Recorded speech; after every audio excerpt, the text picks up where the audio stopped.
If there's no discussion, then I will entertain a motion to approve the consent agenda. Moved. Thank you, Neil. I'll second that. Thank you, Van. We have a motion by Neil and a second by Van to approve the consent agenda. All those in favor say aye. Aye. Opposed say no. Motion carries. Item 4 on the agenda is the public input and ideas section of the meeting. I'll remind board members that this portion of the meeting is for the public to address the board for any subject that they wish. Board members are not to interact with anybody speaking at public input for items that are not addressed on the agenda. For those of you who wish to speak at the meeting, same as always, just identify your name and your address, and you'll be given 5 minutes. Anybody like to speak? Come on up.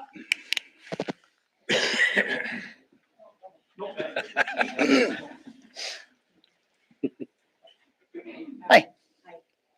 My name is Nicole Rensing. I live at 1956 70th Avenue.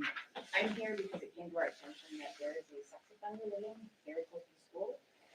There's also no law or ordinance in Osceola regarding this. And so we weren't sure how we need to go about making an ordinance or, handle it. Yeah, that's my concern today. So. Thank you. Is the mic up?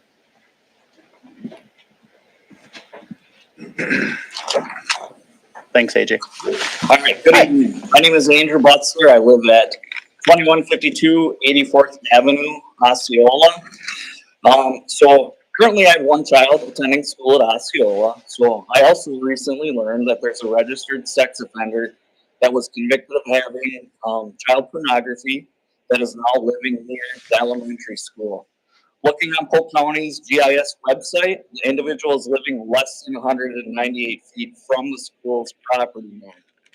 So I'm here tonight to ask the village board to take the necessary steps to either create an ordinance or to amend an existing ordinance to prohibit registered sex offenders from living within a certain distance from the schools and parks within the village of Osceola. Thank you. Thank you.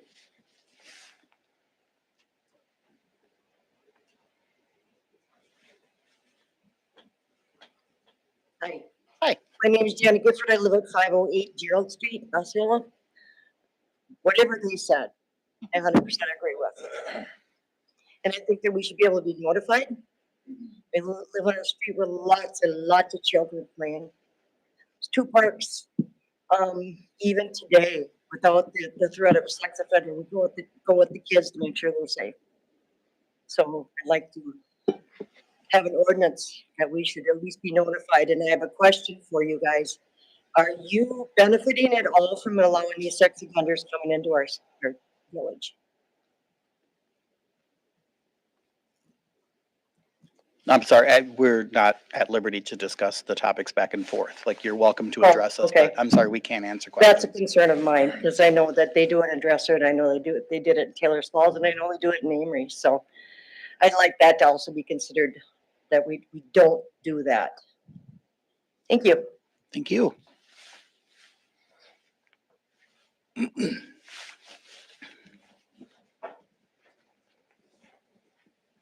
Hello. Hi. My name is Danielle Rother, and my address is 406 Delmar Avenue. And I'm very new to town. We moved here in September. And so when I learned about the, I would say, registered child sex offender, because I believe there's a difference, living near Osceola Elementary School, I was very disturbed to learn that. Because as a parent, I believe I should have been notified, having my child at Osceola Elementary, that a person of that magnitude is living right by the school. I also am the coordinator for a religious education program at St. Joseph, which is right across the street from the elementary school and right around the corner from said child sex offender. And we were not notified that he was moving in January. And so I do have a concern about notification. I do believe that, from my understanding, being new to the state, and things are done differently here than Minnesota, where I came from, back in Minnesota, if you move into a register, or if a registered sex offender moves into your neighborhood, you get a letter. There's a community open meeting if it's a specifically dangerous individual. So there's a lot of community engagement and awareness so that people can keep their families safe and understand what's going on. And that's something that I would like to see, because based on what I've learned about this situation and really digging in, I'm really surprised that there wasn't some notification. And again, I'm not a law enforcement expert, I'm not an attorney, but the other thing that I've learned from just digging in is that the Wisconsin Sex Offender Registry includes individuals from a variety of different offenses. Not all people on the registry are sex offenders. Some of them are people who've moved from Minnesota, who are required to register somewhere, but we only have a sex offender registry here in Wisconsin. So I think it would take a little bit of work when you're crafting an ordinance, which I would highly suggest you look into doing, establishing some kind of distance, not only residents, but for specifically child sex offenders should not be allowed anywhere near children. They just shouldn't. And so just like in a domestic abuse case, if you have an abuser and a victim, they're not allowed to drive down the street of the person that they've abused. They have to maintain a distance, right? I would like to see that kind of a physical distance established between specifically child sex offenders and child safety zones, which is schools, churches, playgrounds, because our kids are our most vulnerable citizens and they deserve to be safe. And even though the individual in question here, who lives right around the corner from the school, wasn't a violent offender, you know, all child sex abuse is violent in nature. All of it is. Because when a person is consuming that material, you're creating a demand for that material, right? And that's causing more of it to be produced and viewed and consumed and sold. It's all violent. And people like that are engaged in that should not be anywhere near children. The latest thing I'd like to mention, and I hope I don't go over time, but the newer tactics are that they're using photography. This happened in St. Paul Public Schools recently, where a public school employee was taking pictures of his students that he was in charge to keep safe and educate. He was taking their pictures and incorporating it using AI into current child sex abuse material. So these kids unwittingly going to school thinking they're safe, now their images are circulating on the dark web. And this is happening through photography. So that's why I think it's really important to not only establish a residency distance, but these people cannot be right within a certain distance of a playground. And if you see them, you can call the police, because the current the current ordinance or code establishes that they can't be lingering or loitering, but it doesn't even tell you what that means. So what does it mean to linger? Is it 10 seconds? Is it 30 seconds? You know, it's not defined. And so if I saw this offender near the park and I call the police, I say, I feel like he's lingering, but I'm not sure. Can you come check it out? There's no way of really knowing, right? And so I think it'd be important to collaborate with law enforcement about what kind of an enforceable ordinance would look like to not only keep our kids safe, but also to keep the predators from getting tempted, right? So I guess that's pretty much all I have to say. I have a bunch of notes, but I'm not reading it. I'm speaking from the heart. So anyway, I really hope that you'll consider that and take into consideration just the thoughts of the parents. We really want all children to be safe. All right, thank you. Thanks. Thank you.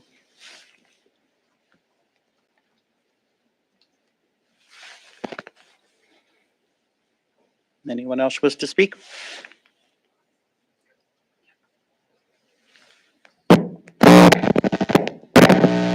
Hi, Teresa Westling. I live at 410 Gerald Street, Osceola. I'm just coming up to be another voice that supports the few speakers we've had already that states that there should be an ordinance in place or updated an ordinance that needs to include offender residency restrictions. I noticed when I was doing research that there is the loitering by sex offenders ordinance, but nothing about where they're restricted from living. And I think that's kind of dangerous. And reckless, and there should definitely be some rules and regulations on that. So I would like to see an ordinance put in place.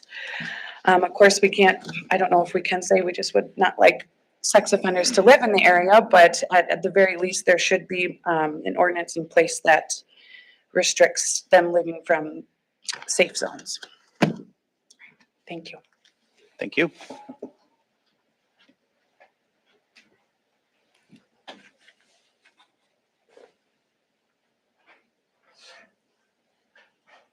Anyone else wish to speak?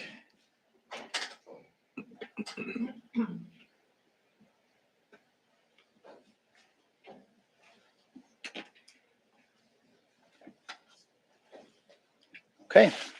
All right, we'll move on then.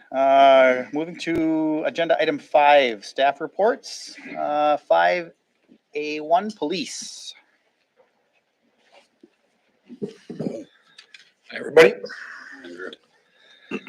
All right, well, March is here, starting to pick up with the nice weather, so we had a decent month.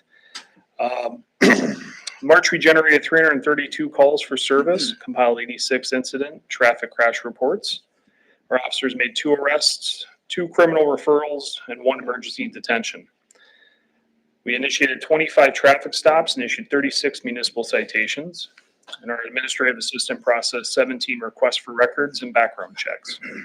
Some of the calls which we responded to in March included 3 separate mental health related calls, a disorderly conduct call involving a juvenile, dog at large complaint in which the dog had bitten a passerby, a possession of drug paraphernalia, and 9 calls to assist other agencies. Our officers are also seeing a resurgence in the old OMC property, and we'll continue to proactively control that until improvement efforts begin. Otherwise, our officers did execute a search warrant on the 200 block of Seminole Avenue following an investigation of a prescription medication theft. We were able to recover evidence from that, and we arrested the suspect on charges of theft and bail jumping. Administratively, I declared 8 residents in the village under our criminal nuisance property as a criminal nuisance. So any further police-related calls to that property will result in abatement. Our officers completed our annual TASER 7 recertifications as well as our low light shoot. Just want to give a shout out to Officer Rebin for putting that together for us. Happy to report that officer in training, McCade Miller, passed his first series of written tests and scored 2nd overall in his class on them. So off to a pretty good start there. And we were able to fill our 2nd position by swearing in Dalton Dodge, who currently works at the St. Croix County Sheriff's Office as a jailer. And we're hoping to get him enrolled under the reimbursement program through the state for the upcoming academy in Rice Lake beginning in June. Otherwise, with the newly approved school resource officer position, I did post that on WiLANet and National Association of School Resource Officers, or NASRO, kind of extend that reach a little bit. And we're starting to get some applications back. So looking forward to giving you guys some updates on that in the near future. And then lastly, we'll be starting our storm siren tests on April 10th. And we'll be continuing to test our sirens once every month on the first Wednesday of each month. So just be sure you follow our Facebook page for updates on that.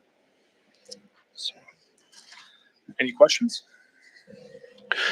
I like the report this month. It seems to have a lot more detail in it. It just reflects that you guys are busy and you got a lot of stuff going, and it's just the beginning of summer. So We appreciate But- that. the extra detail really helps. It just sort of like puts it in everybody's mind that there's activity Oh, absolutely. all the time. So I appreciate that. Thank you. Did that nuisance property, you'd made a comment that you can abate it? Yeah, so under our ordinance, if we have 2 or more calls within a 12-month period, we can declare that property a criminal nuisance property. That's separate from our nuisance property ordinance. So it's just relating to police activity there. So once we give notice to the property owner, any future police calls, we can abate that property by taking I believe it's the chief of police's salary, multiplying that. It's 175% of that times however many hours we're there. And we we can assess that on the property owner. Is it a rental? What's that? Is it a rental? Yes, Or, remind me, is there rental licenses in town? I don't know offhand. We don't. I think that's something we lack, and we'll have to discuss this down the line further. It is important to find that out because I don't think it's being enforced. We have no way to identify that, so that's. We have no rental applications or permits or anything. Anything else?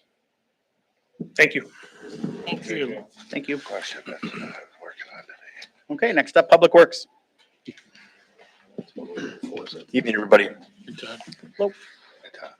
A mixture of weather, as AJ mentioned, in March.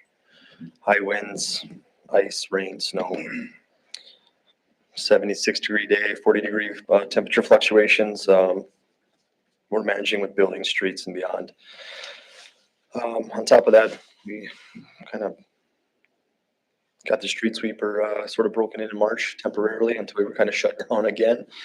But this week, starting tomorrow, we'll be back at it hard again.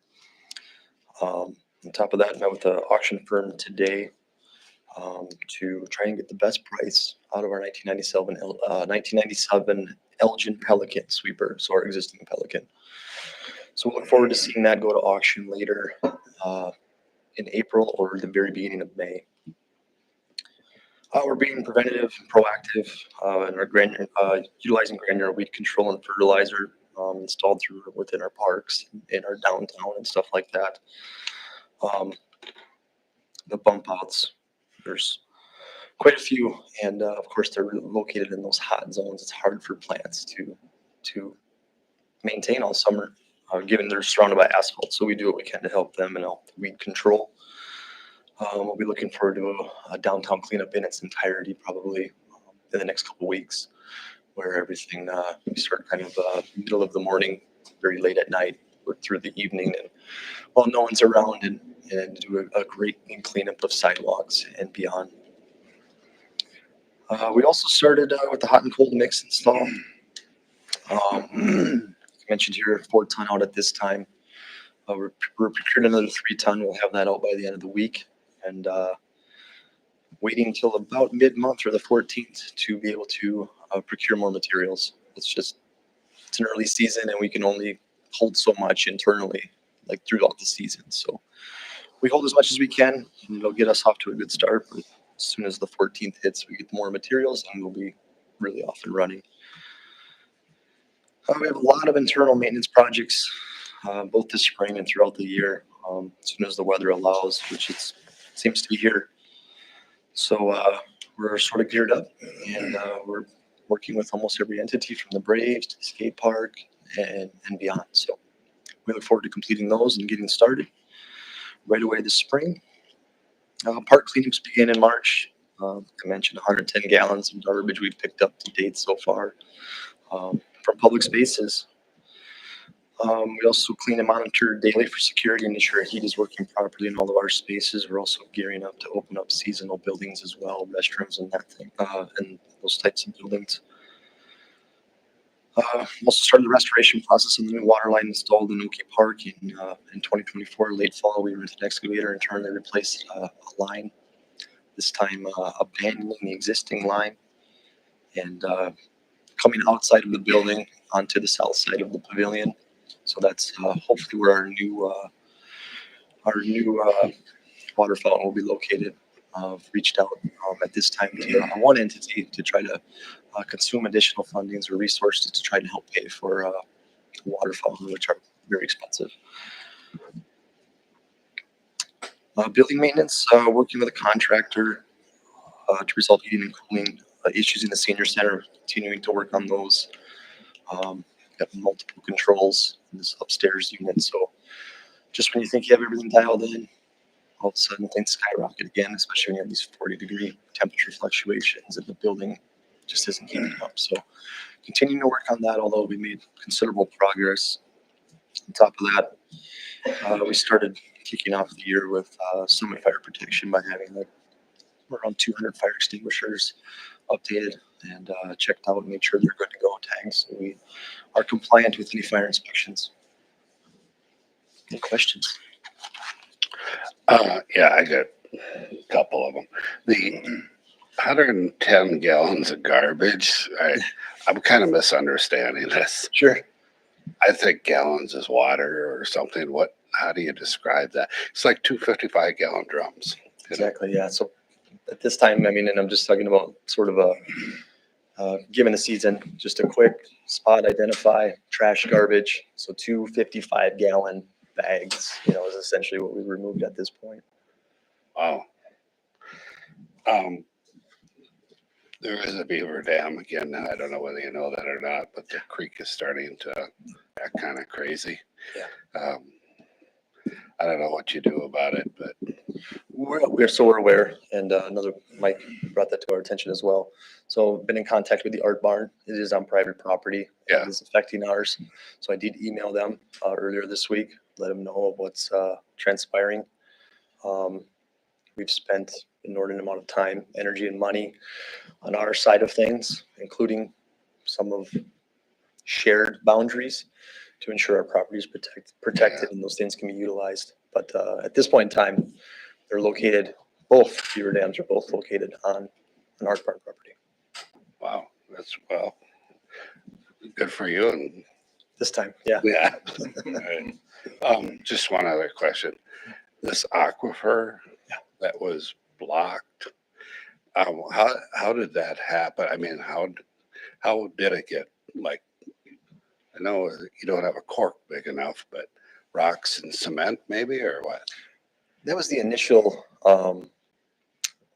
approach, which failed, unfortunately. So, I mean, we look on the west side, River Street and beyond, up and down Cascade, anything that abuts the river, we've got surface aquifer. I mean, we've got aquifers all over the place, just water coming out of the ground that we can identify just visually. We don't know exactly what's going on underground, Right. but it was rerouted during a install of a utility line. And so that rerouting sort of changed its direction, and it found a path, which is of course, along that new utility 20 feet deep in the ground. But I think as Devin has touched on in the past, I mean, outside of working with the permit holder, working with utilities, their engineers, our engineers, a geologist, Really? yeah, things are looking good for the resident, for the village, Sure. for our infrastructure. So Good. It's good to hear. Thanks for the work. we continue to monitor. I think I got three quick things. First one, the Public Works reminder in the newsletter is great. That always seems to be a topic every year. Can we drop stuff off down at the end of Depot Road? Or is that only for pickup? Nope, it is absolutely a drop-off site. Current hours and rules are all listed on our website under Public Works. So it's available at this time, 7 to 3 p.m. We accept leaf bags and light brush. Sure. Where are we at with bathrooms and vandalism and doors and locks and camera stuff? I remember that was a topic last fall. So those things have certainly been severely light. Whenever we go in the winter season, Mill Pond is our primary restroom that stays open. The rest are pretty underutilized or non-heated. So they're all but shut down. So we haven't really suffered anything, obviously. On top of that, the locks, the electronic time locks, have an app on the phone. We're able to lock those. The police get busy, they're automatically locking and they're automatically unlocking. This one over here, what's the status of that? Is it up and running or will it? Not be? yet. It will be once we get out of these. Remember there's a door issue or something last year, right? Somebody vandalized it bad. Yeah, we've had a number of Is it planned to incidences. be back up and running again? Yes, absolutely. Yep, it will be open as soon as the temperatures allow. I don't remember what the third one was, so I'll let you after that. Okay. Sounds good. Any other questions? Thank you. Thanks. Okay, next up, utilities. Hey, good evening, everybody. We too have had a busy month preparing for projects. We've been working through the operational challenges of that Bluff Tower Main project. When you start shutting off a bunch of power main or water main in a certain area, you start losing pressure. And if you take your tower out of service, you would lose pressure in that zone. So we were working through the challenges of that. The additional challenge would be to split the zone. And so we were running the North CV to hold pressure north of County Road M, and the South CV was to hold pressure south of or on County Road M and Depot Road. So a little bit challenging, but we got it figured out. Cleared out the valve boxes and made sure that they were going to turn, so we didn't have any setbacks. There's nothing worse than when a contractor shows up and you can't get on the valve. It just is a whole lot of time that you can't get back. In water system, we'll be moving on to tower cleaning, actually getting that tower cleaned out and starting on spring flushing. Sewer utility, we made an application last June. I don't know if you guys remember, for our discharge permit. And if you don't, that's okay.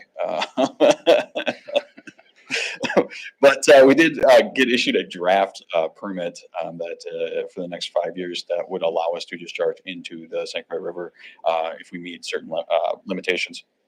The major changes to them, the fecal coliform bacteria monitoring, we were having that replaced with E. coli monitoring and the limit being lowered on it. That's something that we're going to have to work through internally. Our UV lights already treat that. We've already been testing for it as part of a monitoring program.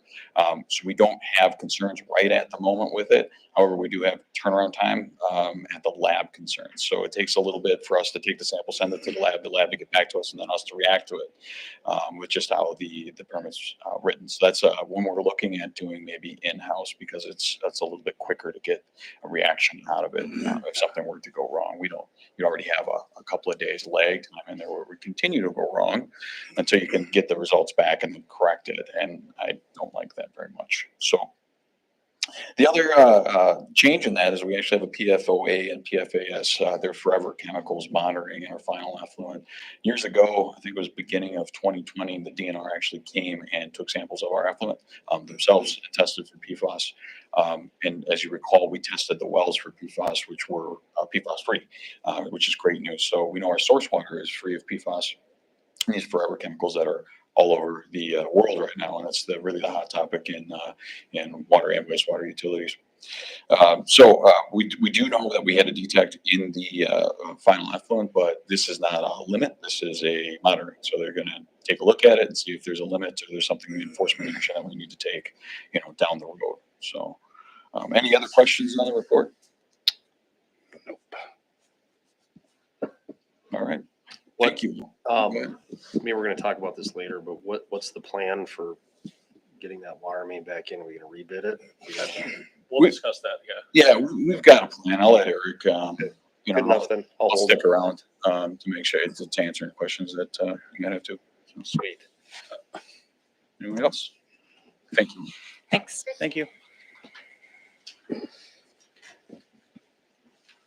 All right, next up, library. Anna is currently away on training, so there'll be no library report tonight. Following that, fire. Hi, everybody. It was a pretty busy month. We had 15 runs total, 13 in the village, one in the town of Farmington, one mutual aid with St. Croix County.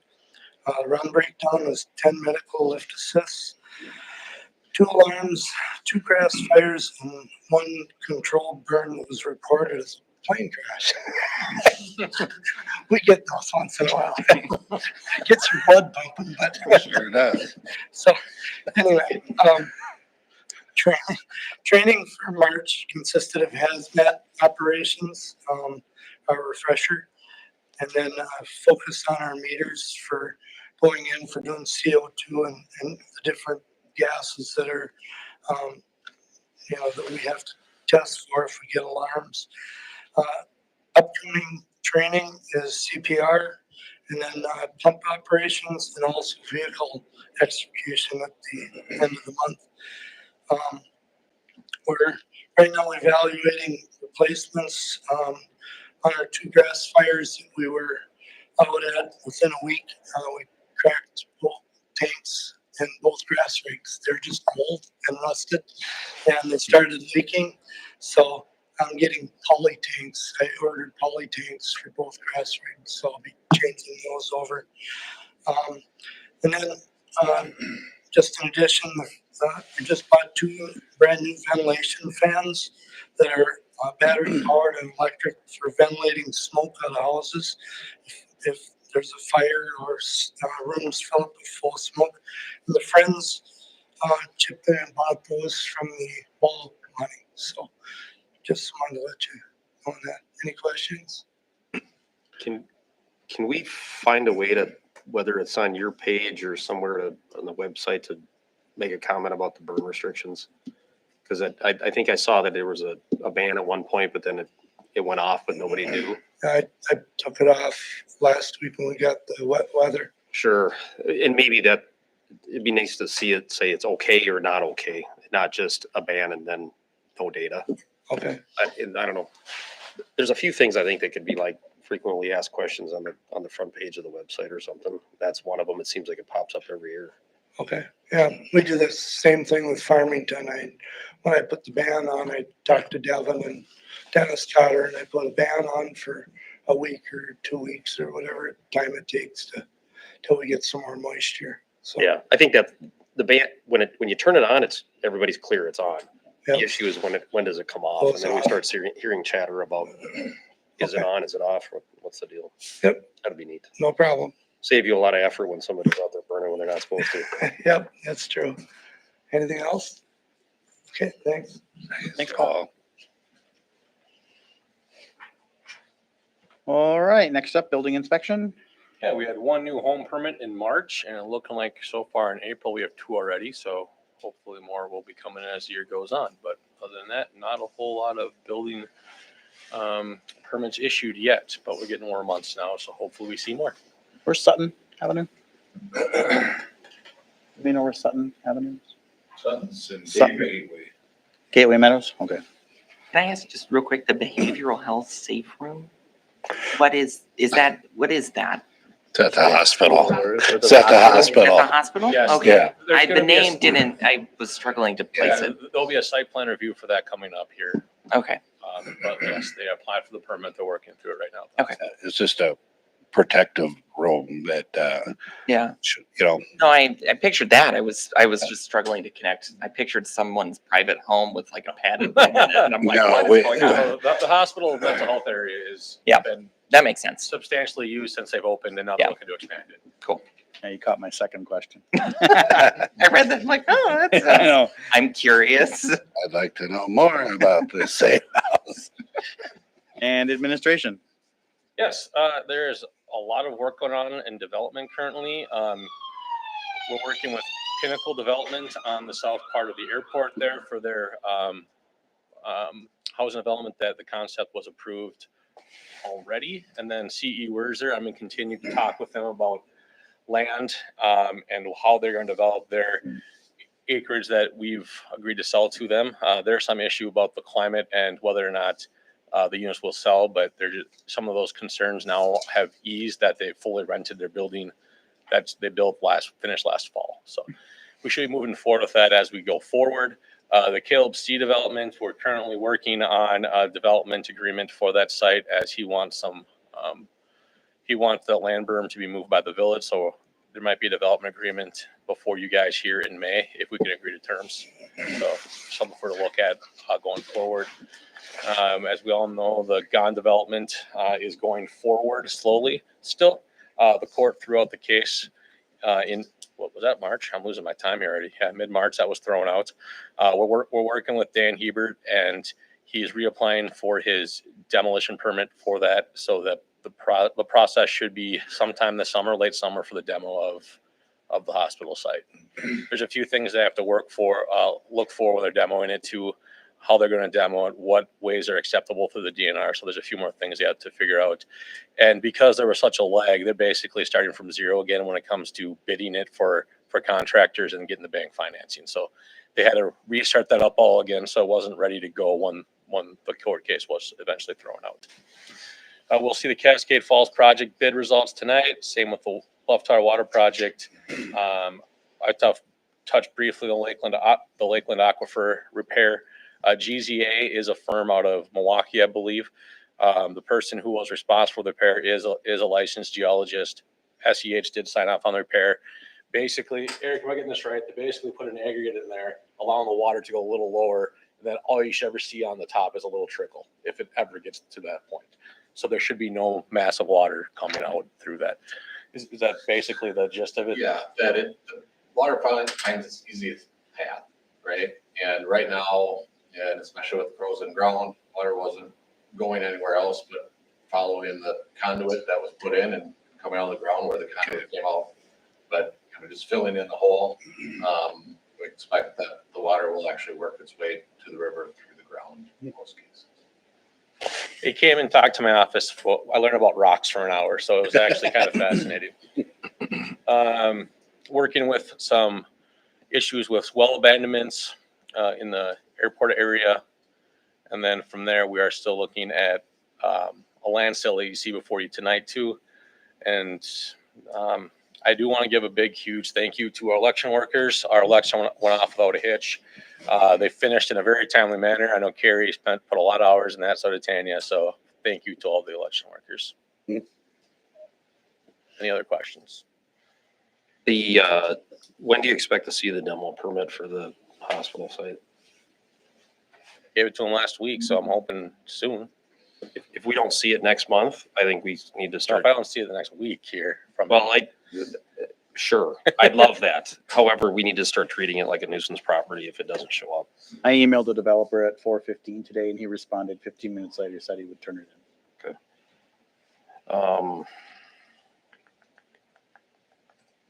There was one other, this was a Todd question. Are we doing anything with sidewalks this year? Repairs? Yeah, Yes. like the trees downtown are really starting to buckle those metal things. Yep, so we have an overall plan. We're gonna do our very best to salvage the existing grades, try to create a flatter space, but we do know that there's an absorbent amount of money that will have to, at some point in time, put into replacing the channel. Yeah, as long as you're looking at it, I gotta believe that's gonna be easier for everybody next winter to clean snow and stuff if we can address that, because that seemed like one of the problems. We have 15,000 in our CIP this year.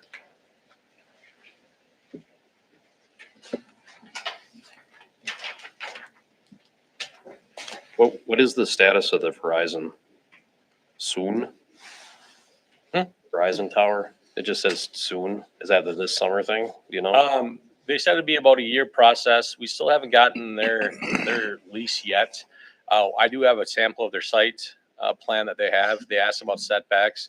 The site is, so I have their site plan for that, their preliminary site plan for that, and that should be heading out here, hopefully ready for meetings by May or June.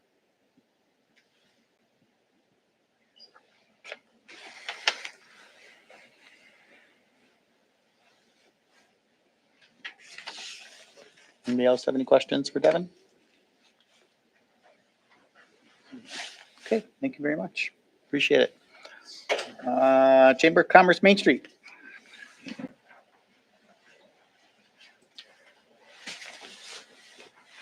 Good evening, everybody.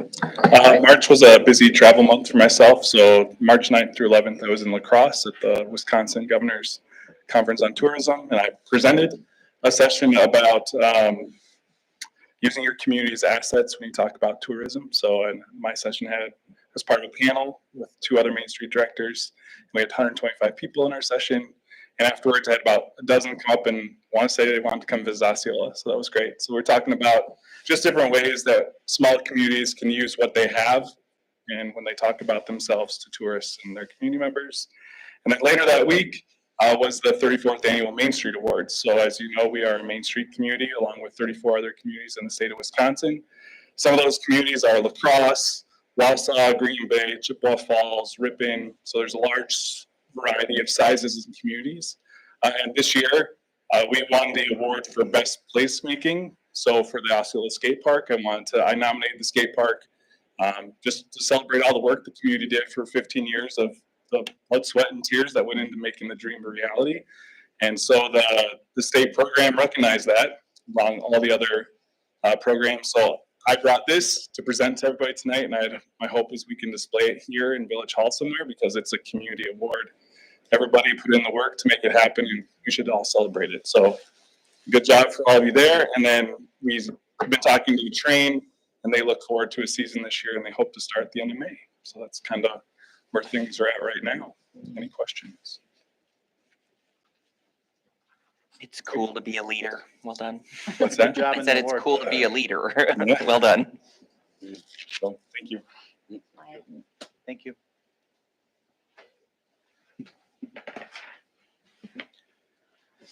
Okay, that takes us out of reports, and we'll go to the meat and potatoes of our agenda. Other business discussion and possible action regarding 6A Arbor Day 2025 proclamation.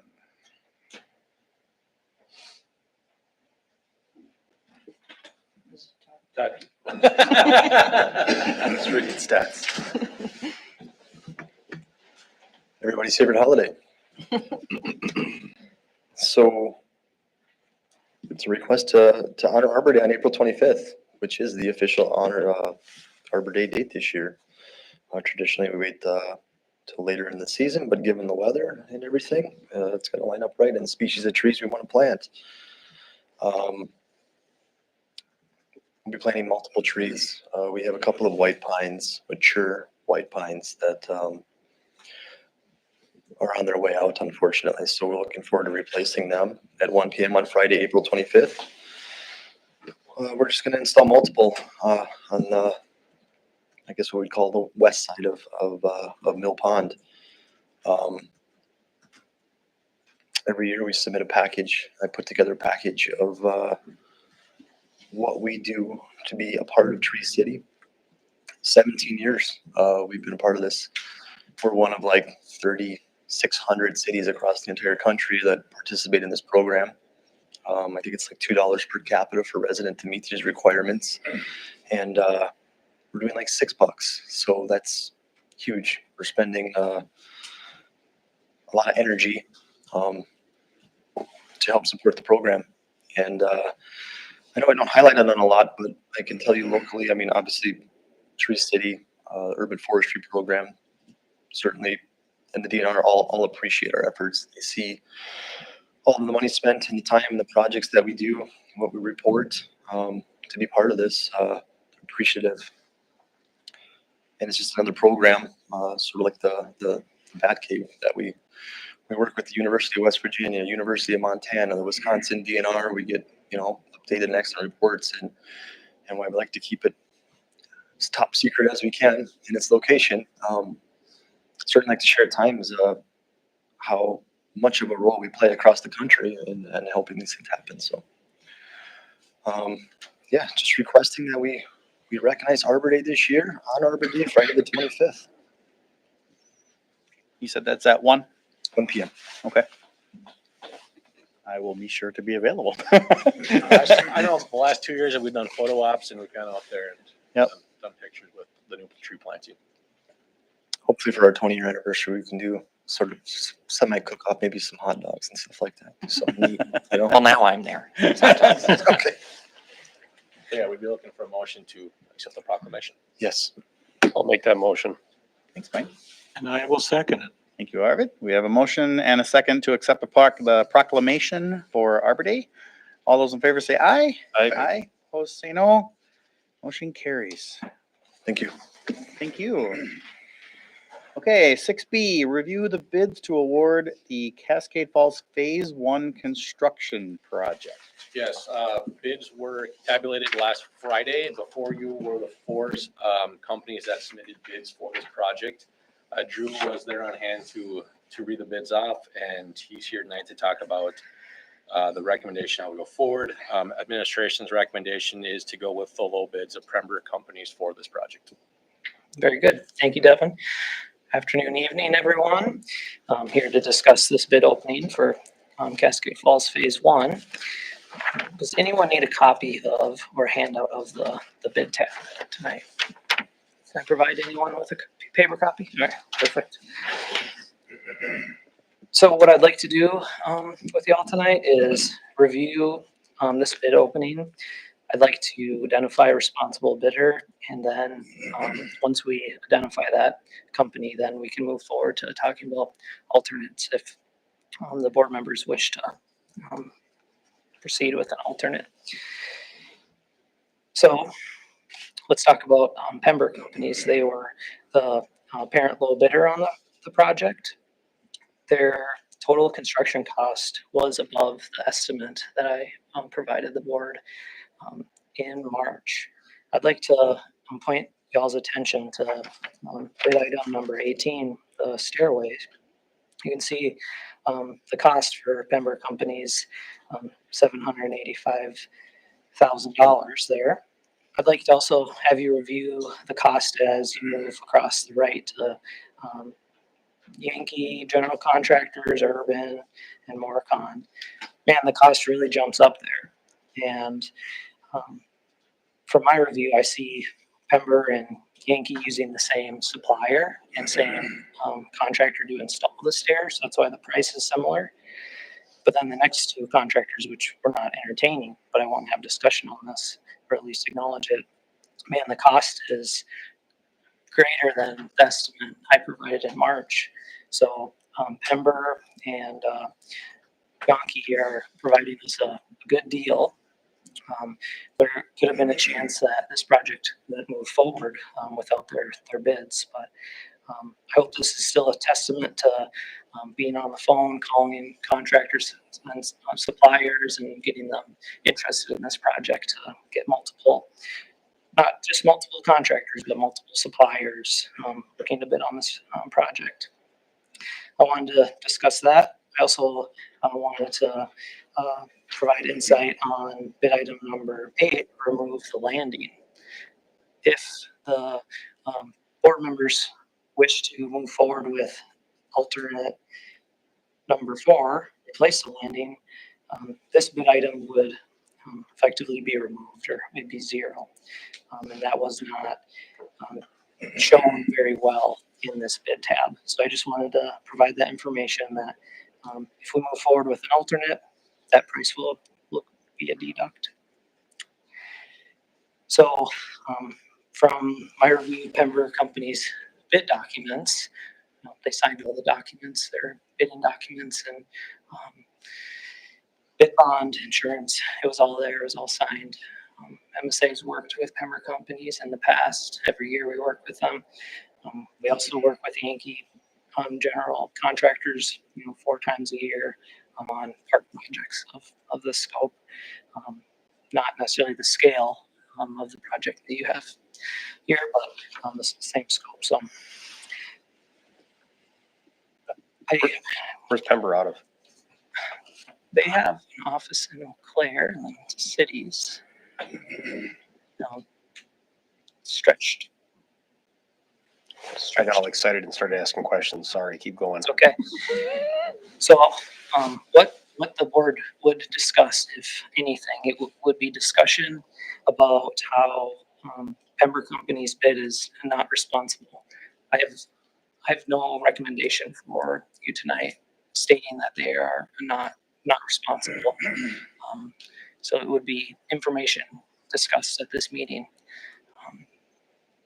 about how Pembroke Companies is a non-responsible bidder, to throw them out and go with the next bidder. But I see Pembroke Companies is giving us a good deal here on cost too. So that's where my opinion and my debrief with Todd provides a recommendation to go with lowest bidder, Pembroke Companies. But I'd like to ask if there's any discussion on that. So as a point of clarification, you said the landing removal is 10 grand as a bid item for 8, but then there's an add of 25,000. So you're really only 15,000 as a net add for the landing. Yeah, it would depend on what you add for tonight for your bid alternatives. You know, if you deem that you don't want that to be reconstructed, that would stay in the bid. Otherwise, we would deduct it. Yep. I understood it. I was saying it so everybody else understood it. And there's only about a 16.5% difference between Pember and Yankee, however you pronounce it. Yeah. Which isn't bad. it's not bad. What that tells me is that, you know, the profit margin and also the contractor's contingency is being baked into bid item number 18, rightfully so. Bid number 18, the stairways, you know, that's most of our, or half of our project cost here. So there should be some contingency and profit margin on that bid item. The difference was mobilization between the two. Yeah, that's a fictitious number. I know how to play that game. It's a bucket. You just throw things in for your cost loading after the fact. So where's Janky out of? I don't know where they're out of. Or- Well, I'm familiar with Urban and Morcon. They're Twin Cities contractor using Twin Cities rates. I don't do anything on this side of the river because we're too expensive. It makes sense that a company out of Eau Claire or Western Wisconsin would be competitive, and I'm gonna guess Janky is probably in the same rate, and it only. Athens. Athens? Athens. Where is Athens even out of? Wausau. Wausau? Oh, so that's quite the haul. I think that's a pay scale thing for sure. Morcon's a union contractor. I think Urban is probably a paper general using your union contractors. So I don't see 16% being a big deal. Was Pemmer union? Wisconsin typically isn't, especially for this type of work. Okay. I don't know that for sure, but and I know Morcon will work over here, but they're usually union rates. Well, here's one of those things where we would need a reason not to select the low bid. Yeah, you had made the comment. I don't see why 16% ain't bad. That's a reasonable number. Are we deciding also tonight on what alternatives we want in this? Yeah, Marcia, once we've identified our selected contractor, we're going to talk about each alternate. We're just going to have discussion about each one. And remind me where we're at for money in terms of grants and what we have. 1.4 million is the grant that we can, it's what it matches up to. So 700, it was like 1.42, so 710 was the match, the match. And then also, I forgot to touch in my report that we were awarded the WEDC grant too for Vibrant Spaces, which is a 1-for-1 match up to $50,000 too, that can be compounded on top of the DNR. So we did get additional money for this project too. Is contract management included in here? Like, are you guys on board for the whole project? That's true, Mike. I'd like to comment on Marcia's question. I believe it was in December, I gave a project update about the budget. It was preliminary. At that meeting, I expressed that our local budget is still at a deficit of about $110,000. And tonight, depending on how we move forward with alternates, we're still looking at $115,000 to $140,000 deficit that we're going to pursue another funding source or another option. But that wasn't taking into account this new Vibrant Space. Still takes that into account. It does, okay. Yeah, because it's over the top of what the original sure. budget was to capture all the grant dollars. So if we want to capture the additional $50,000 in grant dollars, we have to spend another 50. For sure, okay. And the intention there is to find that in a TID borrow, correct? That's one Finance. option. That's one of the, and I just want to talk Yeah, about it so and we the know what we're. finance options will be before you in May, once I have a full picture of how much we're going to have to borrow to make this project work. We're funded if we were to move on, somebody were to make a motion on selecting low bid, which is Pember. We have the money to do it without borrowing. We have the money in the general fund. It wouldn't be irresponsible. We have other funds to make sure that we're not harming the general fund right away. I'll have those options for you, like I said, in May, once I have the full picture of how much money this project's going to cost. We do know we have $400,000 set aside within the CIP for this project. So that leaves a slight gap of funding. Like I said, though, our current general fund can absorb it while we find the financing for this project. I guess I'm just asking the financing question because it feels pretty relevant to me as we're talking about this number. You know, I don't think anybody wants to see the general fund be the thing that sustains this overall. So I guess I am somewhat attentive to. TID 3 and 4 that both would be able to help fund this project and pay off the loan for this project. Yeah. So at least we have that and we don't have to borrow. Well, and that's why I'm asking is. No, Ben, with that, you'd still borrow, but you're making your payments through the TID rather than through the tax. And there's no levy impact. And that's what I want to clarify, that I'm not interested in, like, I want to maintain it at that solution and not have a levy impact would be. Exactly. Using general fund dollars wouldn't necessarily be a levy impact, other than it would prevent us from spending general fund dollars on other things. It would just damage the general fund. Yeah. And if we can avoid doing that through a TID borrow, Yeah. then that to me feels like the more responsible path. Yeah, and I think the sentiment is pretty clear among most of us that we would like to try and utilize Yeah. already committed dollars in other ways, i.e. the CIP, for example, through restructuring.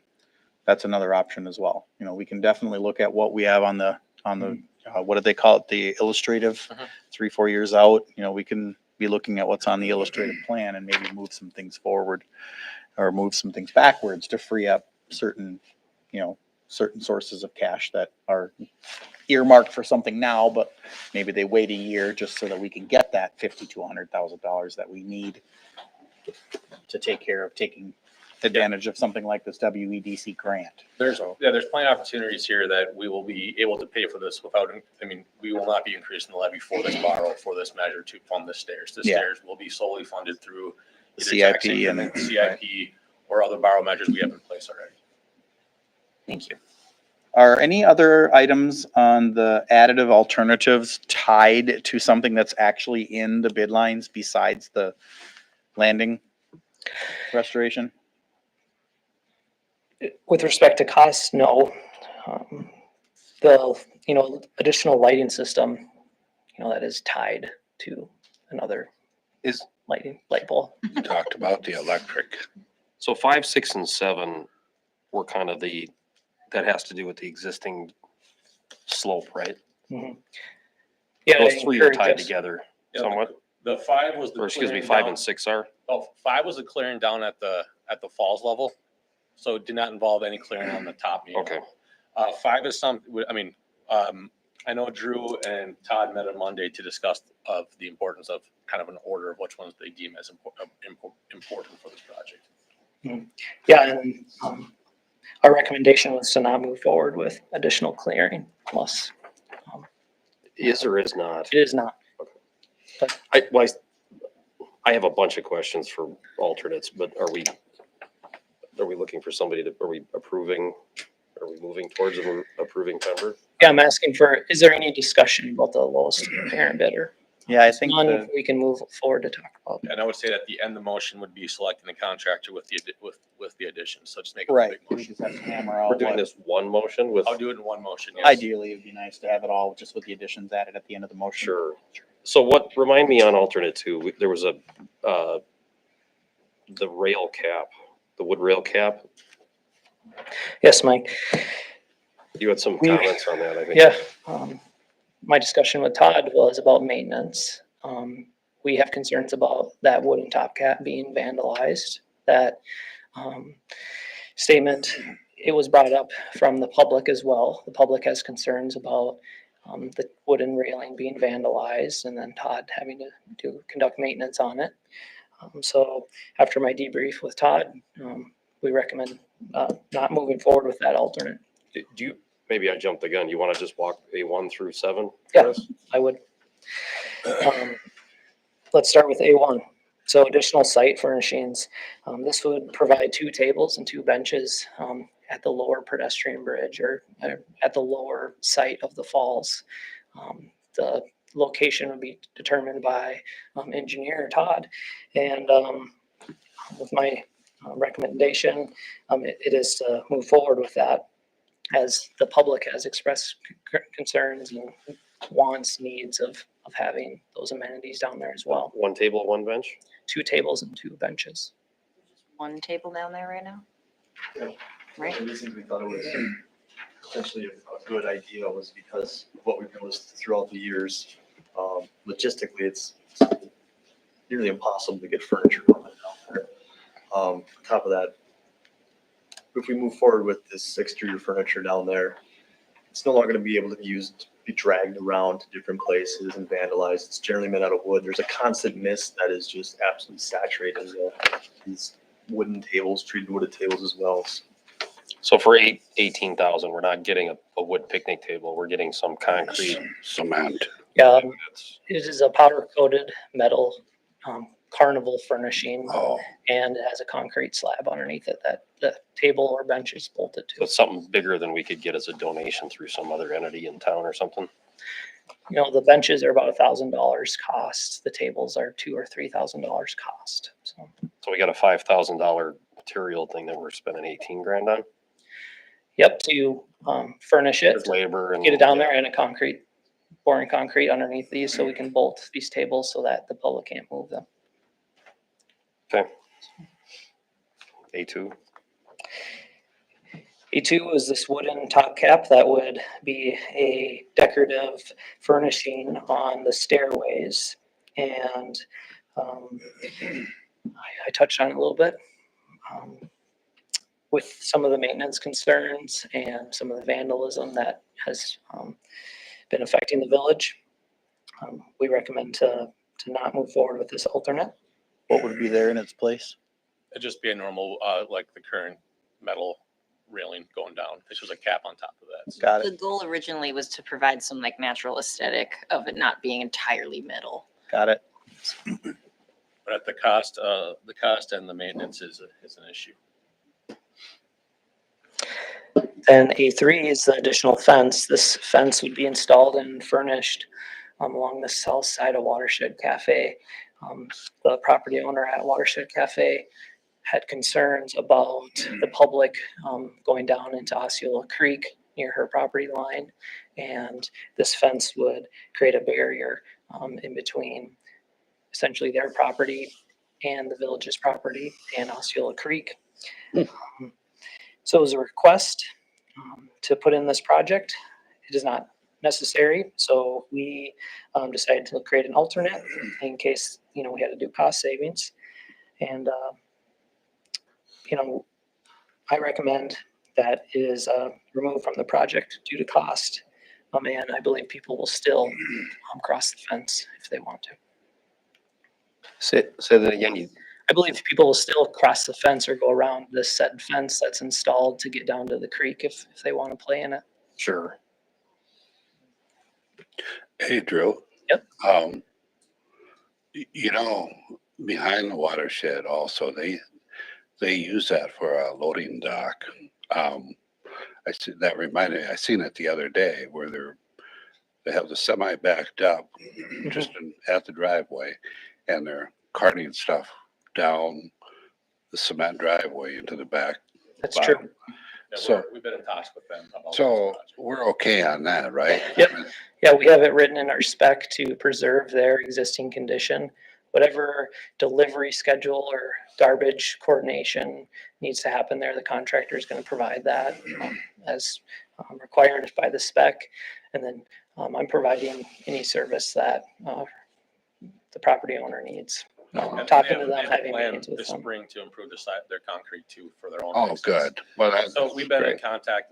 Yeah. I met with them once and Drew's met with them twice now. So there are stuff being worked on. Nice.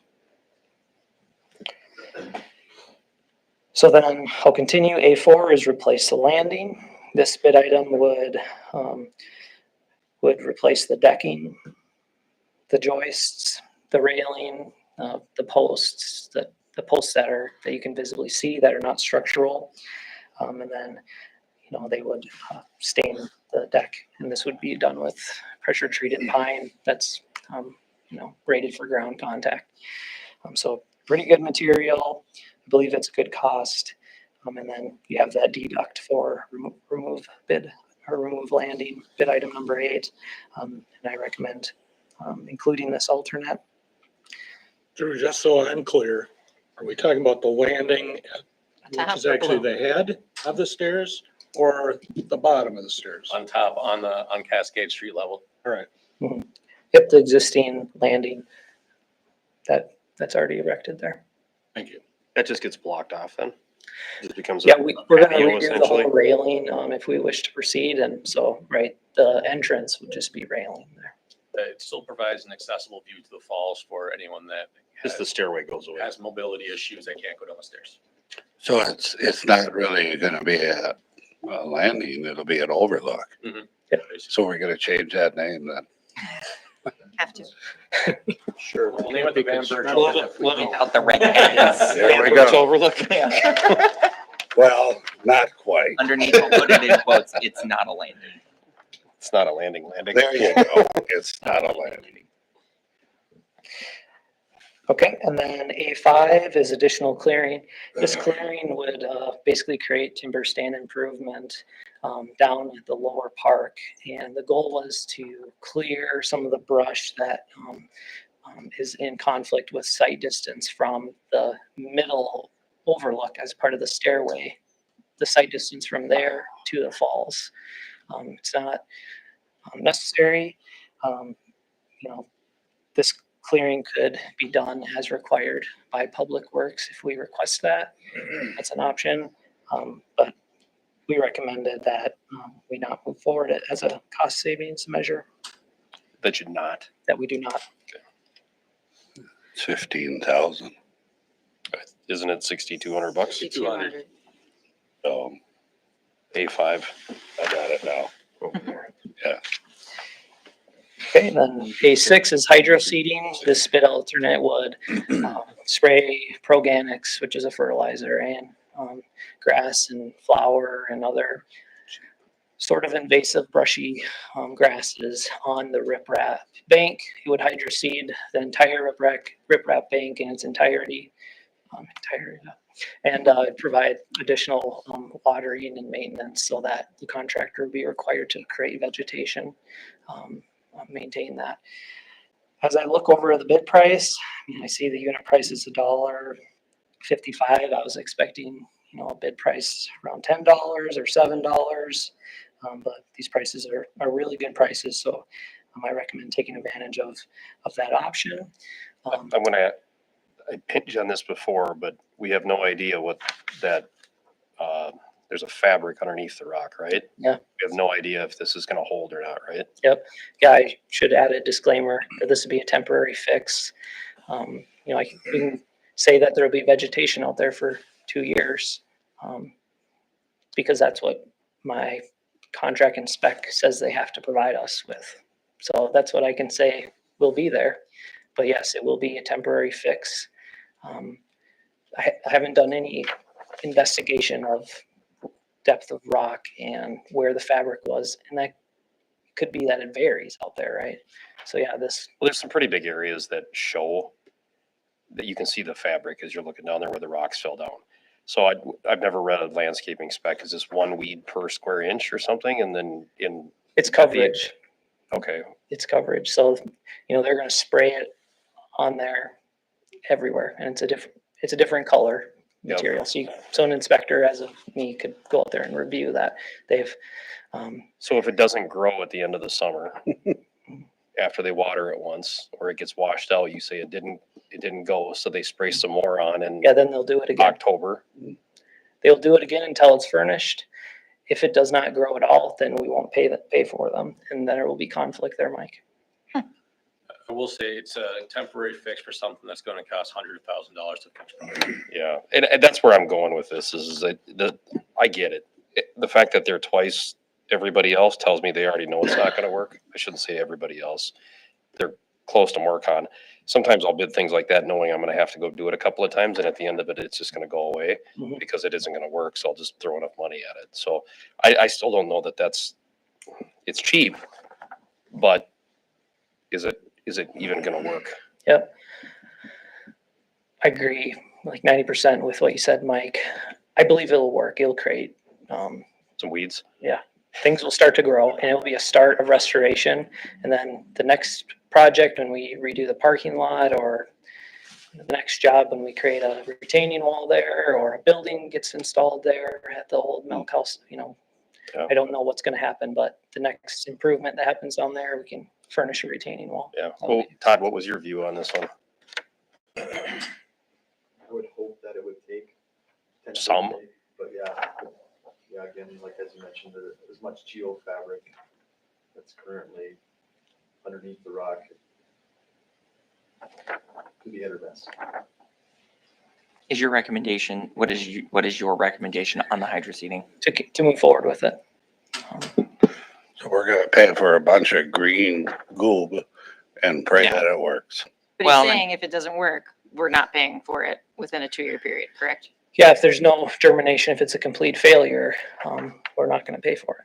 So we're not paying for something that is I- not working. We're gonna end up paying for it because there's gonna be some germination, and unless you have a really, really tight measurement value of to say like so many weeds per square inch, there's gonna be a dispute and we'll end up paying some of it. So, There'll be conflict, there'll be deduct or compromise or Yeah, something. you'll but- negotiate it backwards or something. So it's, But I believe it's a great deal for temporary restoration. your budget, you said was $10 a square foot? Yep, $10 a square foot. So, okay, good enough. Let's move on. Okay, the last one is A7, additional lighting. This provides conduit and a light pole that will be installed at the bottom of the stairways, and this conduit and wiring will travel down the stairways. So this bid item provides a light pole at the bottom of the stairways in summary. Didn't, you said this was maybe tied to something up above? This connects to the system up above, the light pole that's in the base bid. Okay. at And the the real beginning of the concern stairs. was the emergency people wanted some power at the bottom. Mhm. And we determined that the light fixtures weren't running at the same voltage as everything else, so this really wasn't giving them what they needed at the bottom.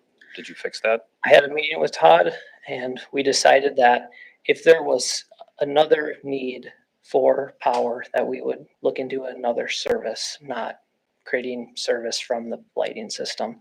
Similar to what you said, Mike, right? Continuing what you said from our last meeting is that, it's not a generator, that outlet down there. Yeah, so the value, the light was the convenience, the need was the outlet. But we're not getting our need. Yeah, well, the needs I talked with, or my debriefing with Todd, was that we are fixing the safety issue or addressing the safety issue of providing that light at the bottom of the stairs. It provides benefit for police and safety. And then if there was a need for some maintenance, piece of equipment to be plugged in down there. I don't know exactly what would be plugged down there, Mike, but that still could be used with that receptacle that's down there. So. is it 110 volt? So after my, conversation with Todd, we determined that was sufficient, and that if we needed other power, that we would identify a project and drop a new service down there. So are we getting an outlet at the bottom for Todd? Yeah, the pole has an outlet and a We'll have it, on the top of the outlet, so it will be top of the pole. accessible. Sorry, I'm gonna get techie. What's our voltage for light fixtures in town? So we do have each light bulb does have a 20 amp breaker that is separate from, At 120 volt? at 120 Okay. volt, separate from the light itself. Okay. So So your design shows a 120 volt Yeah, two outlet going circuits. down there and a light fixture voltage of 277 or 480 or whatever we're running? Is that what's in the plan? Yeah, there's two circuits, and my spec basically requires them to furnish this regardless of, the existing system. So in my spec, I'm not precise in quantity of wire, size of wire. I write in the spec that they shall provide a shop drawing, basically designing the system with the wire size and lengths, and I'll have electrical engineer review it. This is the bid price for it, and then they will furnish it, so. And we've got power over at that building across the street. Is that where, at Mill Pond, yeah, we currently do, we have a drop that fed the old lift station underneath the existing overlook as it sits right now. Potentially, I guess maybe in phase 2, that's when we could potentially look at if we need more power to get something. I hope you don't come back for a change order on this one, Drew. I hope. Because I'll vote for it, but I'm gonna beat you up later if you want to change order, because I feel like you're missing something here. Okay, right now, sounds like A1, A4, and A6 are recommended, which brings it to 1.266. I like the idea A3 also. I get that there's an idea that maybe they're gonna walk around it, but I remember there's been some problems with people getting into the river, and at least a visual deterrent is a good idea. I'm not interested in building fences for neighbors. I don't know that I'm building them for the neighbor. It sounds like, AJ, what's your thoughts on this area and nuisances with people climbing into the creek? Well, I think, once we get a big population down there, people like to explore. You know, we have people that climb up near the waterfall and go upstream and that sort of a thing. So I guess depending on how tall this fence is, if there's easy access in a more public area, I would think that people would probably prioritize that versus, you know, upstream on private property. But Is this Same material as a fence that goes all the way around, correct? And that's what, 40, is it 36 or 42? It's not very tall. Yeah, Unlike the rest of the locations too that are gonna be fenced in, this location doesn't present any type of real safety hazard. They would have the ability to potentially, in the creek, you know, we do like the duck drop down Cascade Falls for water days and stuff like that at this location. But, where we're talking about, you have a very non-steep and then. Okay, and where I was going with this, I remember some steep areas there, so that's where I was interested in the fence. If there truly isn't where this is going, doesn't have a steep thing, then I'll back off of it. Is this a solid wall fence or is this chain it's link similar or to the fence out there, like that? very similar to it. Yeah. Yeah. Yeah. I don't know. I'm really not for any fencing like that. People know there's an edge. They do explore. Well, it's also addressing a problem that doesn't yet exist. Right. No, the fence will go from that bridge all the way around to where so this is just a little tiny section that's just to the south of the watershed. If it becomes a pervasive problem, we can address the problem when it exists. And it's not a problem now. Never And then has. we'll address it. They're gonna be all over the falls. I mean, Yeah. this is the one reason I was against this location, is because right now it's kind of hidden. Mhm. But once that opens up to the public, people are gonna be all over the falls, fire department, police department will be busy. Well, you know, I guess part of doing business. I'm kind of with Brad on the fence. I think if it turns into a perpetual nuisance, then I'm here for it. But I think people, curious kids are already crawling into the creek if They'll they go want over. to. And I think that they're gonna do it whether that pretty little fence is there. They're or gonna go not. over. Correct me if I'm wrong, is there any additional expense to exploring this as an option post-construction? It's not going to cost any more to put this in later, will it? I can't. Other than rising costs of materials? Yeah, you'd probably have to bid it again. No, we probably wouldn't actually, because it'd be under. the Yeah, bid it's amount. something that can be done later. So we could do it later. We have a 2 window, we have till the end of 26 for this grant, and this would still be Right. grant, depending if we want to do it next year too.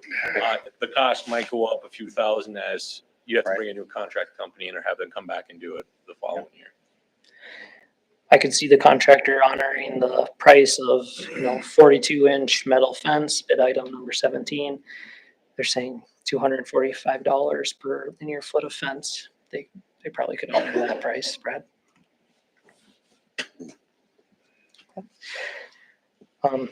Marcia was just talking about the recommendation, and her recommendation was very similar to Todd and MSA's recommendation, but it did not include A7. The recommendation that I can provide would be the parent low bidder, and then A1, A4, A6, and A7 as alternates. But I'm open for continued discussion on it. So that's 1.28 for, Todd, on that additional lighting, would you have the ability to shut it off if needed and not tie it into the timer and stuff? I don't think that's in the spec at this time. Primarily it'll be limited use for us, given its location. It will provide the ability to easily add a camera down there. If and when that time comes. It's just one of those things where, sometimes the darkness draws people, but when there's a light down there all the time, it never closes. Or when you say a camera, what Yeah. are you tying the camera to? On the flock camera would tie into. The flock is that cellular? Yeah, You need power to run yeah, need a hard line to the camera and then, it transmits cellular. We currently, If we decided to do Solar. this, we should have the ability to Yeah. shut it off. I agree. If that's a problem, because like I said, most people, if it's dark, won't go down there.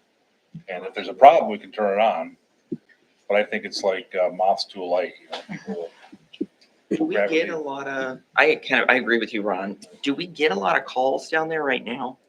Because it's a problem that we're currently experiencing with people Well, down there? I mean, aside from like the regular summer calls where Like during the day, but I mean at night or where a light would be relevant, are we really dealing with this as a problem right now? we're typically not gonna know until after the fact if there's been damage or graffiti. I mean, it's kind of a bear to patrol. You know, if we have one of our officers go on foot down there, you know, if we get a hot call, we have to climb up those stairs and get back to the squad car. So typically, we're just peering down, using our flashlight to see if there is any activity down there. So I can see a light being beneficial in that respect, but, generally, we're not getting called there when it's in progress because it's not illuminated at all, so. A light with an eventual camera too could also help identify vandals. You know, people that keep spray painting things. I mean, there's only two ways kind of in and out down there. Do we have a high rate of vandalism down there that I'm? We did last year, yeah. Every Last year we did. year there's graffiti on the bridge embankment or somewhere else. I agree that a light is almost like an invitation at night. I think don't we have a camera up top already, though? There's one at the current landing. We do. But not like pointed that way. We have that covering, our street level. It doesn't do a very good job of covering down into the waterfall area. Especially if we don't do the additional clearing. Mm-hmm. Yeah, Be any view from up. the additional clearing I'm not thinking is a good idea. I've recently bought some solar lights too. They're actually got some decent lumens that are $3,000 or so. Mhm. So I think your spec sounds light. I'm gonna vote. I don't want to see 7 part of this. I think Do we run the chance of running afoul of the DNR or any other environmental groups if we do additional clearing? As long as there's a certain size branch they can't cut. So we're talking brush and little tiny invasive stuff. That's something that, I told Drew that Public Works would be willing to take on. After we see, I mean, we know that there's gonna be probably a considerable amount of brush and debris removed through the construction of this entire thing. The skid steers, and Yeah. talking about moving equipment down there, whatever else is left, I think we could save the $6,000 and $6,600 and get it done internally, knowing Yeah. that we can't cut anything. Kind of feel like that's more important for years 2 and 3, like after things are done, like the next year's bud is gonna be where you're gonna wanna do that, and they're long gone by then. So now we're down to 1, 4, and 6.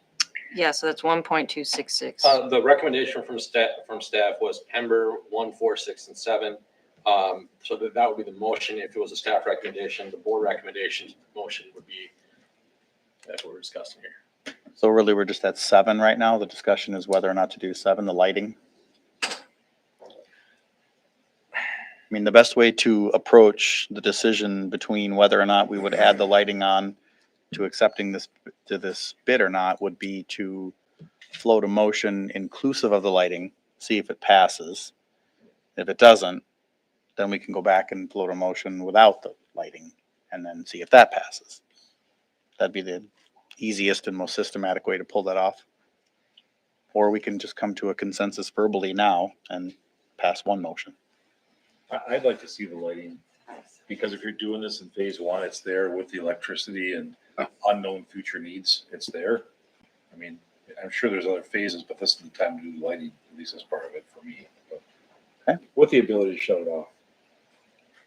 I'm with you, Ron. You know, if we're gonna put it in, it makes sense to put it in when the stairs are put in.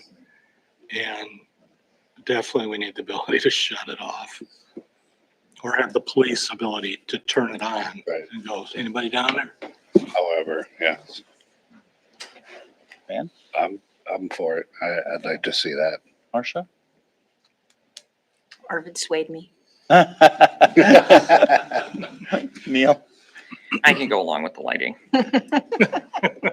Mike? I'm gonna go along with it, but I mean, this is the same comment I made when on the sewer line. You know, we should not be sending out documents that don't have full design. And you got some gap in this one. So I'm with Mike on this, and I just don't think it's gonna achieve all of our needs. I appreciate what it affords us as an opportunity, but it also doesn't quite get everything done that we want. Plus, I still think it's not gonna cost that much more to do it later either. honestly, $14,000 isn't to get if you actually take the time to get a decent sized conduit down there and some wire, and this includes either accessing the lighting circuit or even getting across the street, 14's a deal.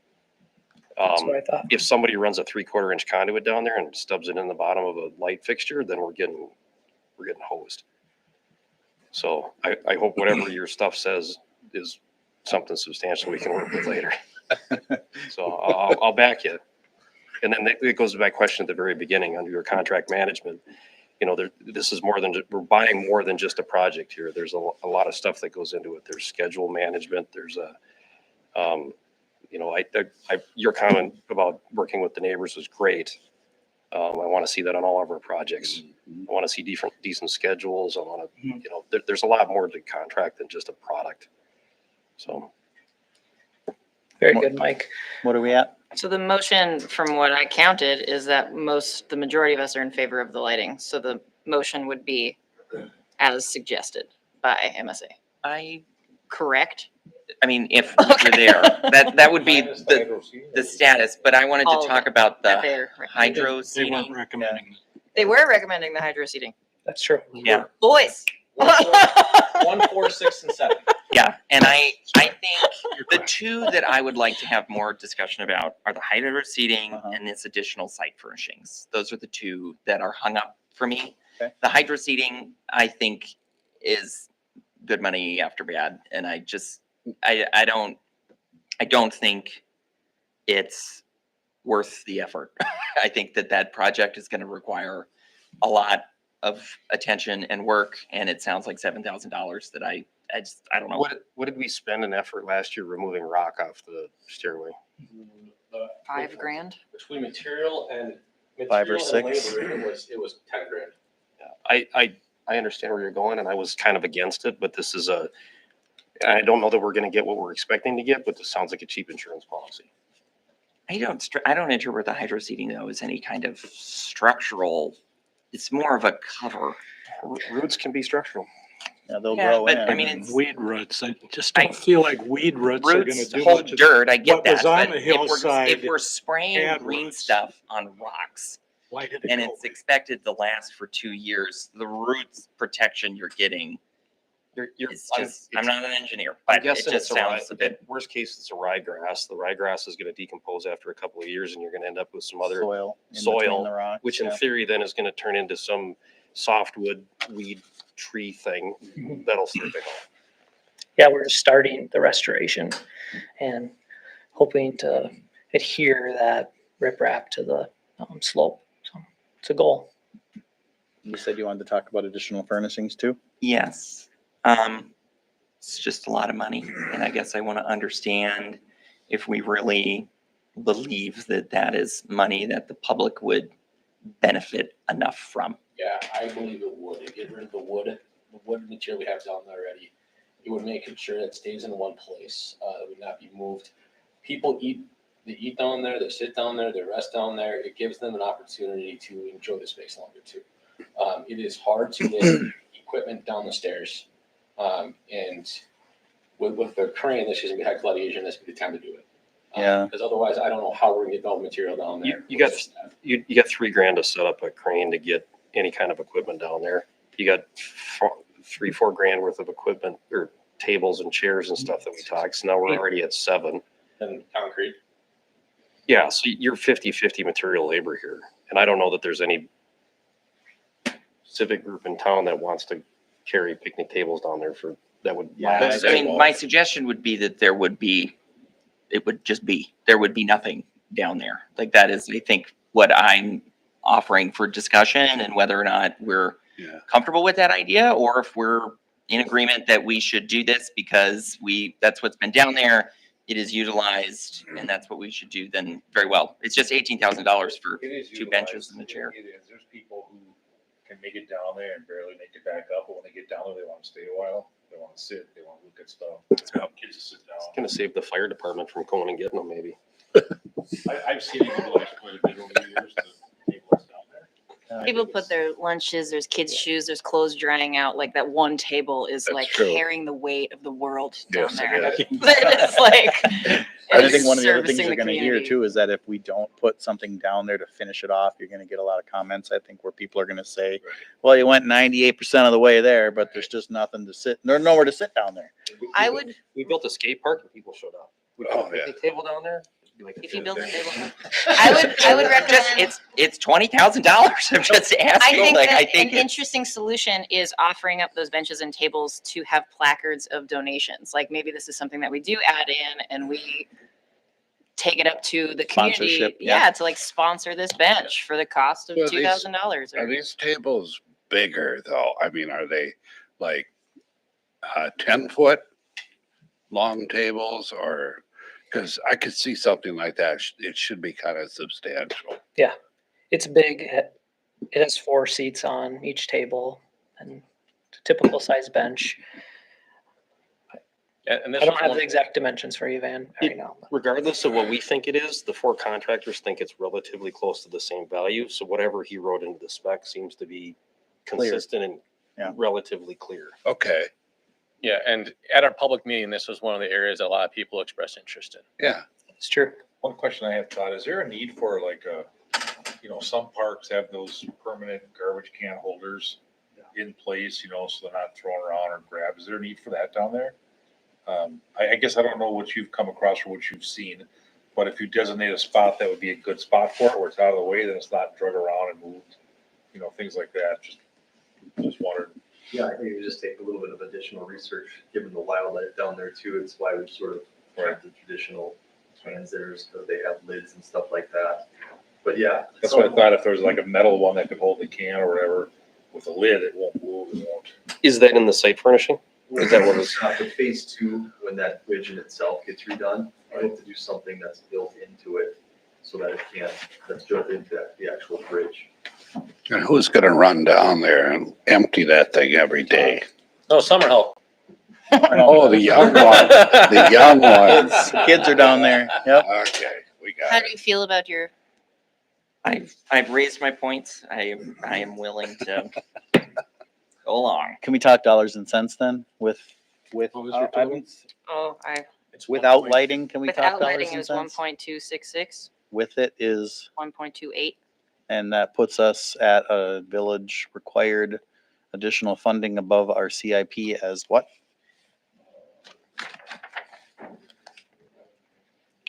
About 2.5, a quarter. $250,000, yeah, so now we're in the $150,000 conversation is like, yeah, we can find that. Finding a quarter is a little different. Wasn't following Actually, your I numbers very well, didn't Marshall. incorporate the EDC money in that either, so 200. 200, we'll call it. Okay, That's a fifth. I took out Yeah. the 10,000. What'd you say? I took out the 10,000. So it was 1.266. Oh, for the remove landing Yeah. bit. yeah. You guys can check my work I if believe you you. want to. No, wait, I just, This is why I raised the I think tables. it's, yeah, it's Like, gonna I just- require some it's- CIP wrangling. Thanks. I think that $200,000 is going to mean that we're gonna have to shuffle something back a year, I think. Like another project is what you're saying.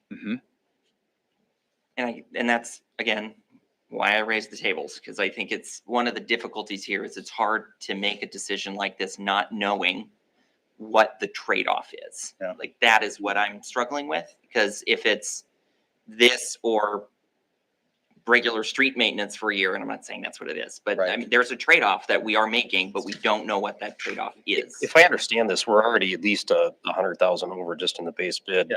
The alternates only added another 100. Yeah, and then with our bid, it's another 50, it's with our grant, that's basically 50,000. Another 50, yeah. Yeah, so we're not talking alternates or not alternates. We're talking whether we move on the project or not. If we're really hung up on this. Yeah, and we have one opportunity to do this right and get it done correctly. Yeah. I want to make sure that we get the best project. I don't think that 200 seems a crazy amount to be able to find, especially over a payment of a loan that size. So I'm not too worried about the $200,000. I believe with the funding mechanisms we have in place that we can find that money.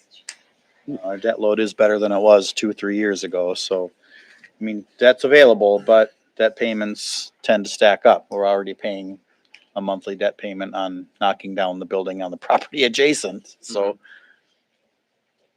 So that's gotta be factored into potential TID funding, so. I don't know, I mean, I can understand what Mike's saying about how if it's spec'd properly, having that run down is cheap. I'm still saying we wait on lighting, but that's, I mean, I'm only one of 7 people up here, so. I'm on board with the majority of the recommendations. I think the additional site furnishings are okay. I think number 4 is essential in getting that overlook rebuilt. Yeah. The Van Birch overlook. The Van Birch overlook. Memorial. I'm not in favor of hydro seeding. I think it's good money after bad, like Neil had said. It's just lighting I'm stuck on, so. Yeah. But I like the additional furnishings and the landing. Definitely 1 and 4 for me. Will there be a big add-on, Drew, to make that light where you could shut it off, turn it on? Is that significant? I don't believe so, Ron. There's my answer. Perfect. That would be my one wish is. Separated from Mike's concerns about the other stuff. You're talking $1,200, Ron. We've already got a screw up of 14 there, but. 1, 4, 6, and 7 is 1.28. That is the project. Yep, I confirm, Marcia, you're right. 0.28. Then Marcia's number, I estimate a deficient local budget of $175,000. Todd, remind me, are you thumbs up or down on the hydro seeding? Mixed emotion. You gotta give me a Siskel and Ebert here.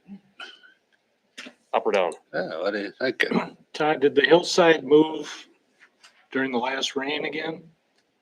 No, not much, but. Not I much. think, Okay. I don't think hydro seeding will potentially stay. With a certain amount. Is it up or down? Yes or no? You can be honest. I'm gonna have to say no.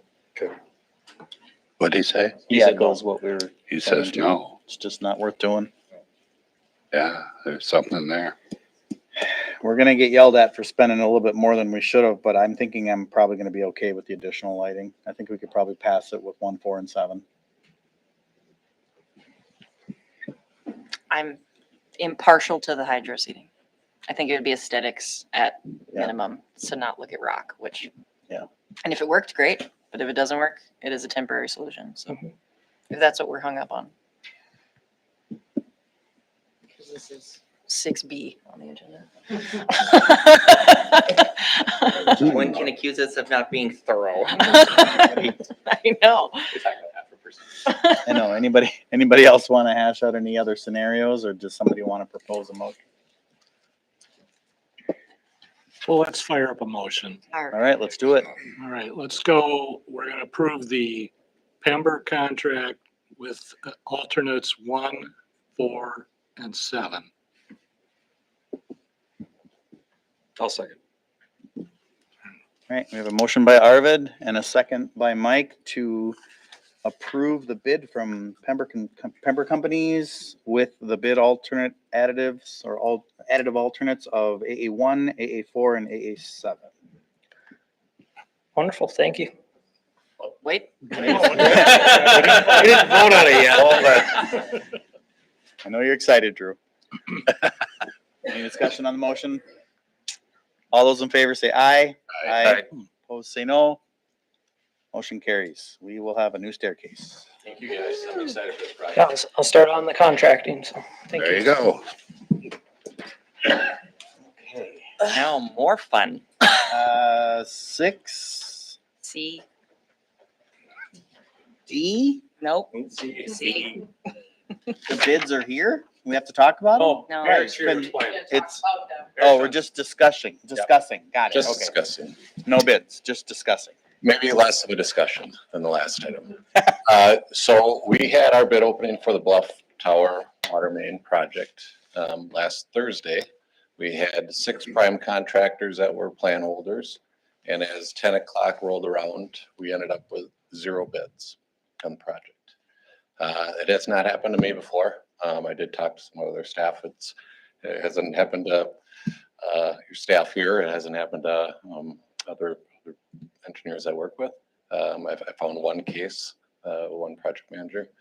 So we kind of sat there and talked about it afterwards a little bit with staff. I then called a couple of contractors that were plan holders that I knew were capable of doing the work, and did speak with 2. I spoke with A1 and Haas, and the general consensus was that there was multiple projects out for bid that week.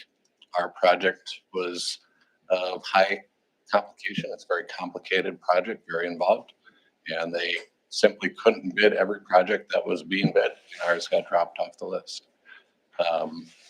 So they said that there were 10 projects that were bidding on Thursday when ours did, another 8 to 10 that were bidding earlier that week on Tuesday, and just amount of hours in the day, they don't bid every single project, and both those contractors dropped ours off. So we did talk a little bit last time about some of the complications, talking with contractors, what can we do to the project? Should we change the plans? What should we look at? And the biggest concern or unknown is the work along the railroad track. So part of that requirements of the railroad requires that they do shoring for their excavations. We were in the plans requiring that the contractor provide their own shoring plans. That's kind of typically the process. The one contractor didn't like that idea. They wanted us to provide them. It's something that Rick and I have talked about, and I've talked to my geotechnical and structural as well. That is something we can look at doing. And the flaggers and monitoring of the railroad tracks that's required as part of the railroad permit is another question mark or headache that contractors have to deal with of them being responsive, hours that they might work, just having to coordinate with that. They felt like if the village took that on, which is a direct cost to the village, it's another thing that they just don't have to worry about.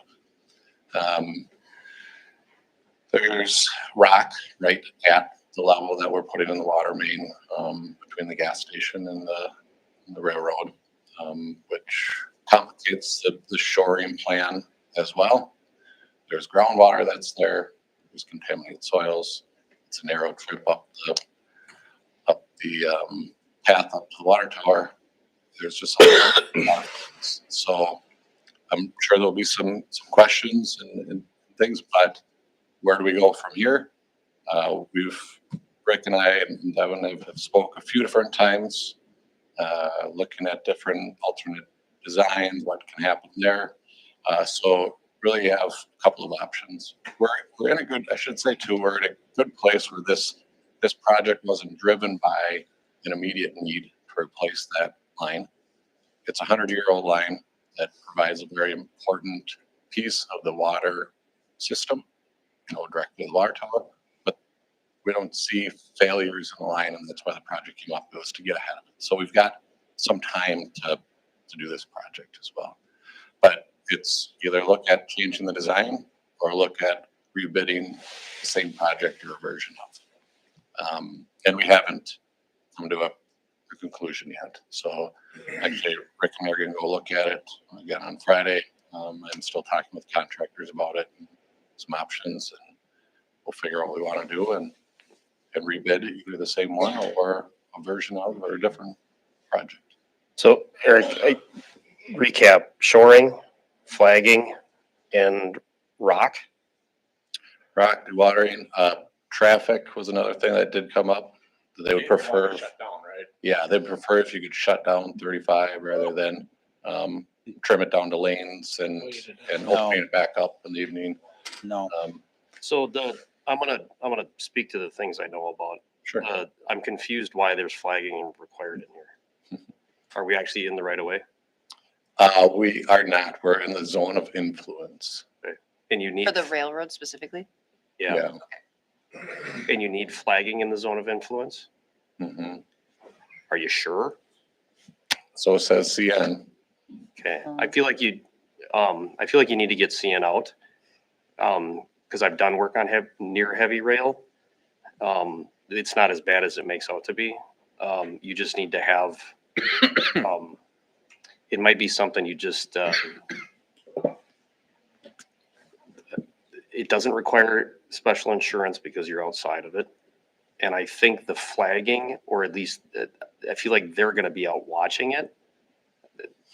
I don't have it, it's been a while, but I think that's something you can manage and you can probably clarify it in the spec and that could go away without any cost.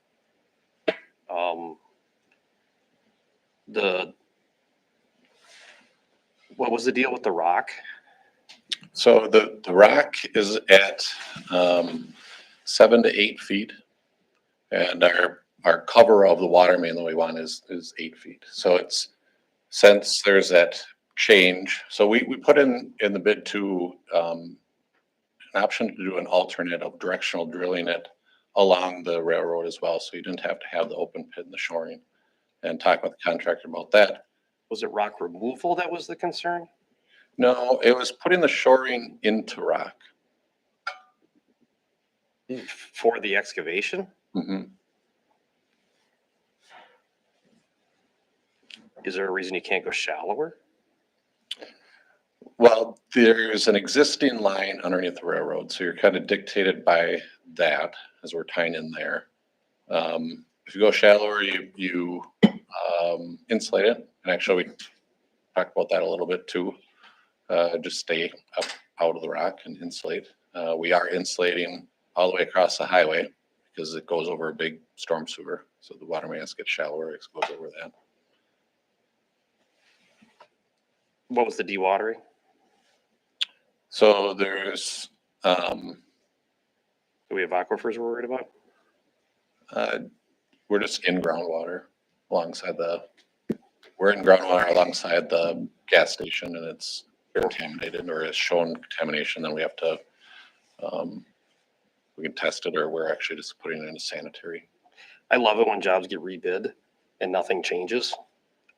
Because then I jack the number up and I throw random stuff at it and I get it and I make lots of money on it. I was gonna ask, is that what we're setting ourselves up for? Yeah, if we don't are. Change the plan. We are absolutely. And I think there's some engineering things here that you can clarify in the plan and spec to address the concerns the contractors didn't want to go after. I have a hard time swallowing the idea that everybody was too busy, because what's the whole project budget? Construction budget is like 1.3. Yeah, that's not a big job to bid. It's, that was another comment. If it was a 5,000 feet of water main, it would have bid it, but it's a short length. And It is, it's a complicated job for a small amount of money, but it isn't hard for somebody to put together a $1.5 million bid in a week or something. This is funded by the water utility. Yes. Yeah. The Funding for the source is the water utility. We'd be taking clean water. This isn't funded by the village. No, this No. is not levy. It is enterprise funds used to paying this and paying the debt back. We're also looking at the possibility of redesigning this project too, coming from a different avenue, so we won't have to go through these complications again too. If we take the railroad and shoring If off I of it. may, just very briefly, is it your view that this administrative complaint that we're just too busy to do this, that's legitimate, or that to the market broadly, our project is not interesting? Does that question make sense? Yeah, I suppose, I think it's legit. The two that I talked to, that was the first thing they said. So don't need to bid every project this week, and yours was an easy one to drop because it was complicated. Because it takes a lot to put, so I have to think about the hours that go in. They have to talk to figure out, how much it's gonna cost for the flaggers, the requirements to meet CN. They have to get a shoring plan done and approved by an engineer as part of the project. So they've got a little uncertainty there maybe if they don't do that. What's the alternative? You said there's another route to go? Well, we're still exploring alternatives, and we'll look at it. So to your point, I think if with some more engineering on these guys' part, I think we could address the current plan and clean up some of the concerns. It doesn't sound that bad. And some of these were the traffic was one that I brought up, that it's, you guys are big and capable. You can put together a traffic plan and include it. So we can Detour traffic for a week. I'm not even saying detour. I'm saying you put together a traffic plan. Okay. That could be any number of things. You know, that you're a big engineering firm, you can address clarify the shoring plan. If the contractors came back and said they didn't want to engineer their own, you can engineer one. You know, and maybe we spend some more money with you, but they can at least quantify it and take the risk out of it, and then it becomes more interesting for somebody to bid. Yeah, and we did talk about doing shoring plans, and we did talk about doing traffic control plans. I mean, we certainly can. There's different pieces that we can add to it. Yeah, I'm for spending some more money on the current plan, especially if there isn't an alternative to go somewhere else. I definitely don't want to see us rebid the same thing, because you'll just pay through the nose for it, and somebody will throw risk at it. It sounds like though that they're discussing alternatives. There might be another way to accomplish this. Sure, I hope we don't go to bid with another complicated job that we don't get 6 bidders that don't want to bid though either. Changing And the we- project, does that mean bringing it to the board again for new approval or no? You know, I guess it depends on how much the cost changes. You know, are you guys interested? I think some are, certainly in the specifics of the design. But it is a function thing. It obviously has impact with traffic and to the neighbors. So we have a cost for you too then, right? There is a cost, yeah. So we can pay for a whole new design, or we can pay to add to the current one possibly, right? From an engineering standpoint? Yep. What did the original design cost us? Around 100,000. So we could spend another 100,000+ to get a whole nother design, or maybe we spend another 20. 30, I was gonna say probably for the respecs. I'm gonna argue that some of this should have been in the first set.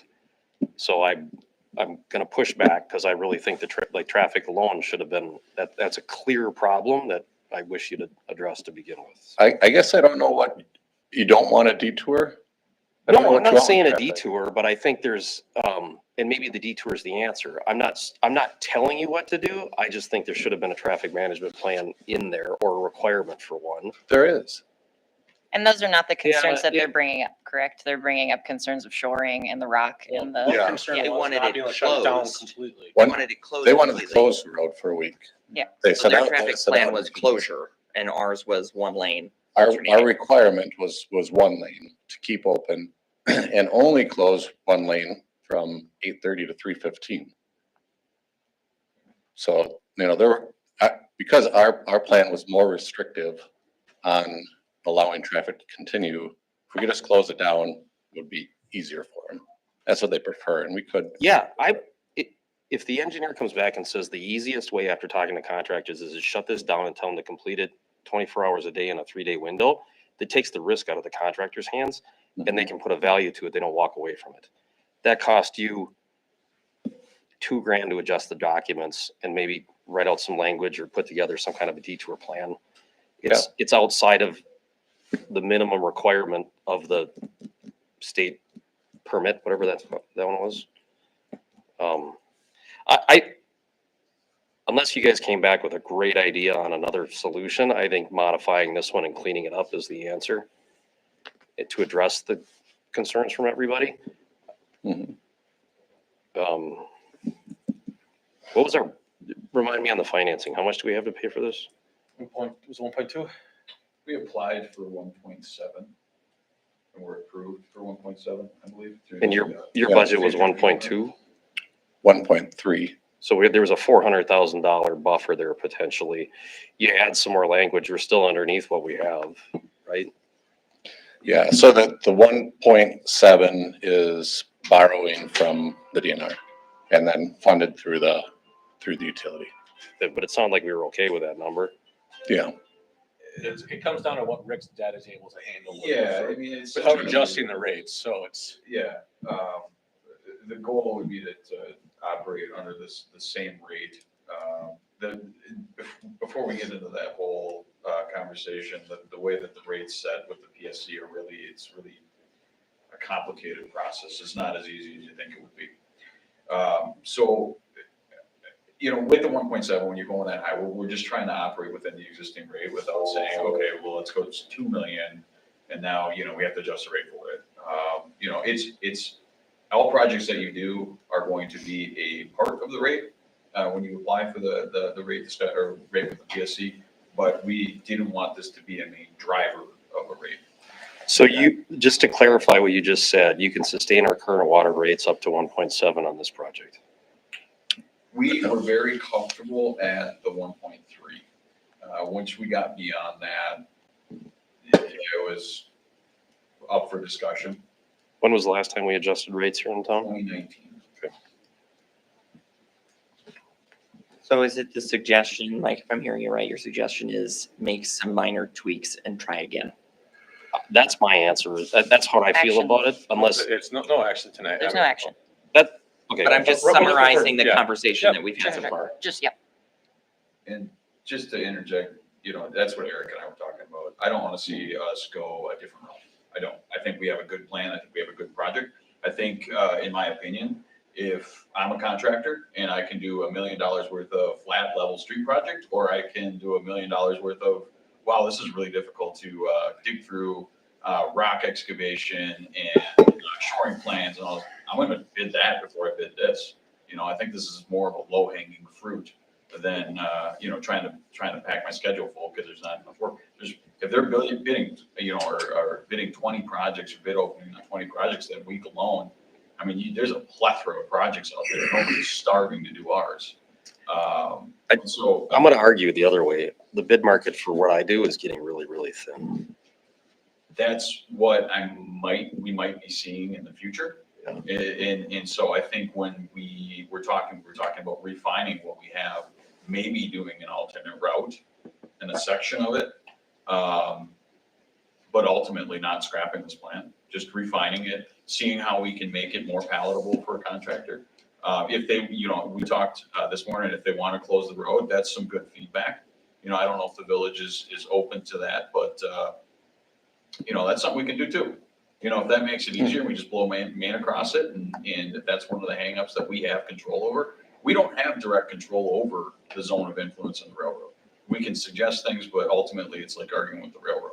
I totally agree, and sometimes they can be a pain in the butt, but I feel that you're at the bottom of that hill, and I think you can work through that. And maybe we can, but I don't think we're moving forward with anything soon. The water main's perfectly fine. It's Well, fine. it's- Hang on, I know, I'm backing up. It's working right now, right? It's working right now, and we're trying to be proactive on it because it does run directly up that hill. If we were to have an issue with it, we really can't get an excavator. Perfect. Vertically. I hope we keep working with the current plan and we rebid this next summer when we have we So solve some problems. we've talked about even potentially bidding it late summer, early fall for project next year. That's a Bidding great kind of an idea. odd bidding time almost where there's not much else Things will going slow on. down, yeah. Yeah. Somebody that wants to guarantee some work for next year, I think we make some plan tweaks to see what we can do to ease up or maybe avoid the shoring plan with the railroad to a point. I don't think we can avoid it completely, but maybe we can limit it. I agree with the flaggers. Some of the feedback that I got was flaggers for what? Which, this railroad's not used beyond tourism. Can we just have a variance to where we just don't use the rail for a couple of weeks?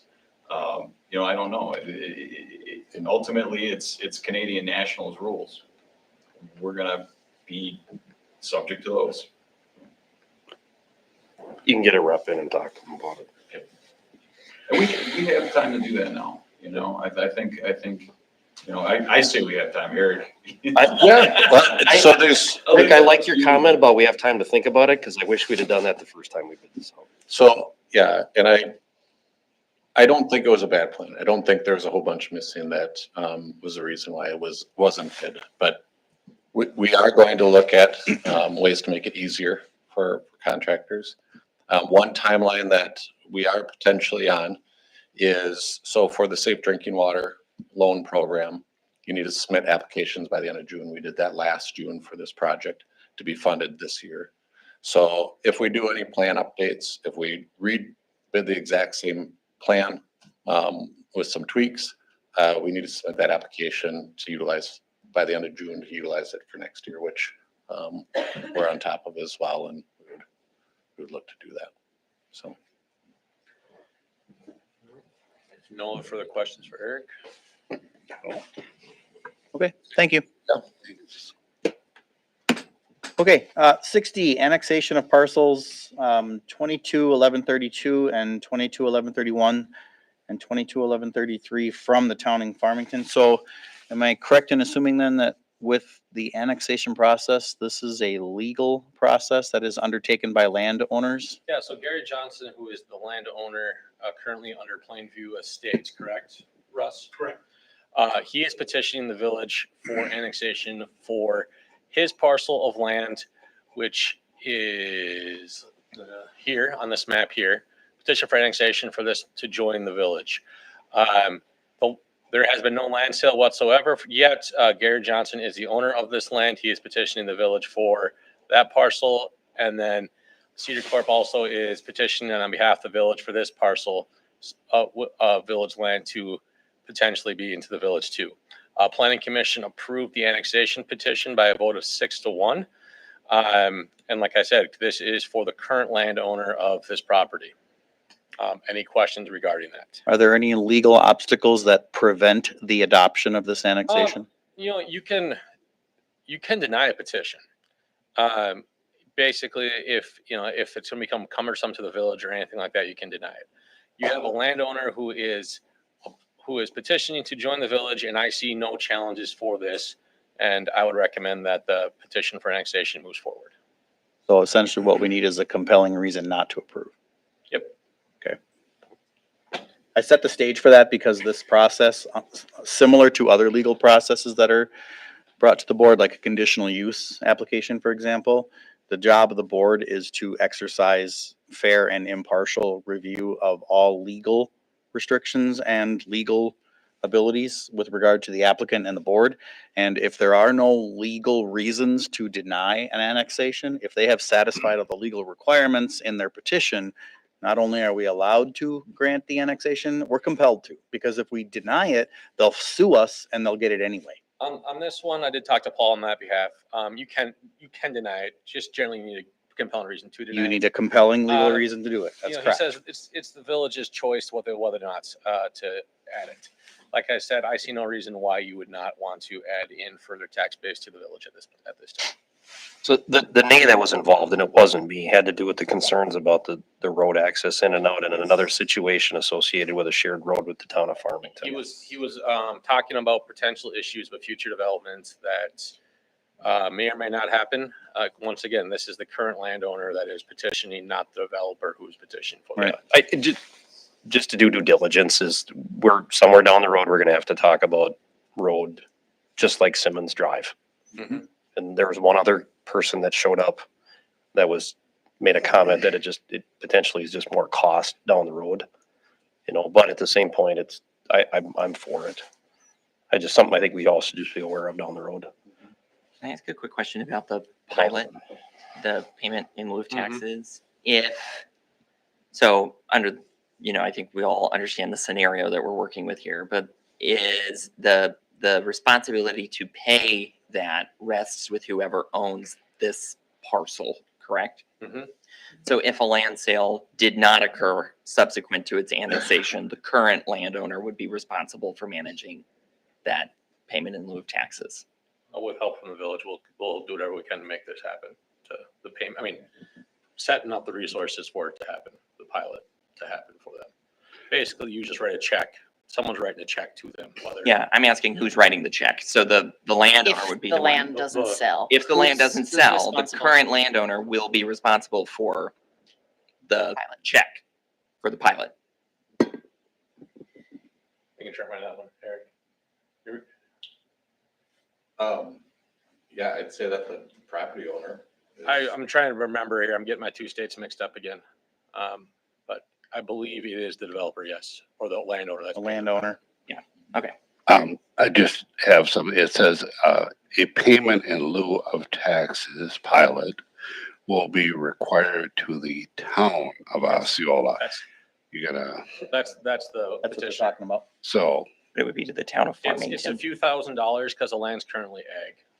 Is it Osceola It or would be the town of Farmington? Farmington. Farmington. okay, but Not it says Osceola. town of Osceola, so, The typo on my end. no, that's okay. I mean, I just want that to be sure. Okay. What are we paying them for again? Nothing. Okay. Yeah, this is being conducted by the landowners. Okay. Because Farmington is losing tax base, so they're getting. They're reimbursed asking their for a years. pilot. Yeah. How much are they asking? Do we know? It's the current rate of for 5 years. So it's Okay, only, it's a few, that was the question I had is what's It's a the few- value of this thing and. it's a few $1,000s. Oh, Anybody else have any additional knowledge they need to gain on this? So we would need that language changed in this document, correct? So that- No, that was my cover sheet. Okay. okay. It's just the description. It's not the legal document. Okay, I'll entertain a motion to adopt this annexation. So moved. I'll second that. Neil, thank you, Van. A motion and a second to adopt these parcels identified for annexation. All those in favor say aye. Aye. Opposed, say no. Carries. All right, 6E, OIDC land sale to Raska. This went before Planning Commission and the Osceola Industrial Development Corporation. Raska Sewer Services is looking to move their operations into the village of Osceola Industrial Park. This is the lot they're currently looking at. If you remember, this is the lot that we were willing to sell to Precision Steel for $30,000. The challenges with this site are steep fall off on the backside of it. And then also the water and sewer line is stubbed into the property to the south. Raska plans to dig into the street and add a new water and sewer main from the street, which is why we're reducing the price given the challenges of the site itself. With approval tonight, we'd also be looking forward to going with a development agreement and a TID agreement for this parcel. He plans to, I shouldn't say plans, if it goes forward, he will move his base of operations from the current place in Farmington to here. That's a wonderful addition. Which TID is that in? That's, this was in TID 3. Okay. It's gonna be about $1 million of tax revenue, of increment. So roughly, if we do 100, it's gonna be about $130,000 of increment. It's gonna take about 8 years to pay off. And we will collect how much during that time? Like 100? No, he'll collect 100, but he'll get 100 back. You get us 130 Is it an back. 85-15 Yeah. split, same arrangement? And then it'll finish, so we'll have increment to collect at the end there. So he'll be getting 100 grand back every year until that million is covered. And No, it's only 130. The incentive is also only 130. 130. I'm saying his increment he's trading, the taxable value is gonna be 1 million, roughly. And the TIF incentive they'll be seeking will be, do you have any idea? It's gonna be 130 because I told him that we're only gonna reimburse him for utilities, land acquisition, and then any site mitigation issues that might Oh, occur. so that's gonna pay off quickly then. So it's gonna be a relatively quick Okay. turnaround. If we go forward tonight, we'll work on a development agreement and a TID agreement. And then he'll work on a site plan to get approved by Planning Commission too. And he's aware of the concerns that were brought up in Plan Commission. What was the concern? Storage, I believe. They Storage. were talking about See, and storage. I got a problem with that because I got a problem that we brought it up because we can't speculate on what somebody might use. We're Right. talking about whether we're selling it or not. Exactly. I have a secondary concern that it's not being enforced.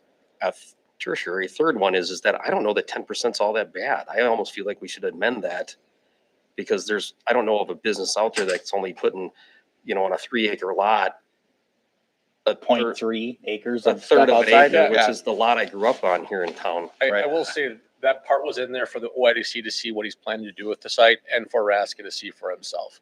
So I In theory, he should already know what he can and can't do. Yeah. He can't dump sewage on it either, but we didn't tell him that. Right. he's aware of that one. Well, I get it, but How much you should was the know this offer? too.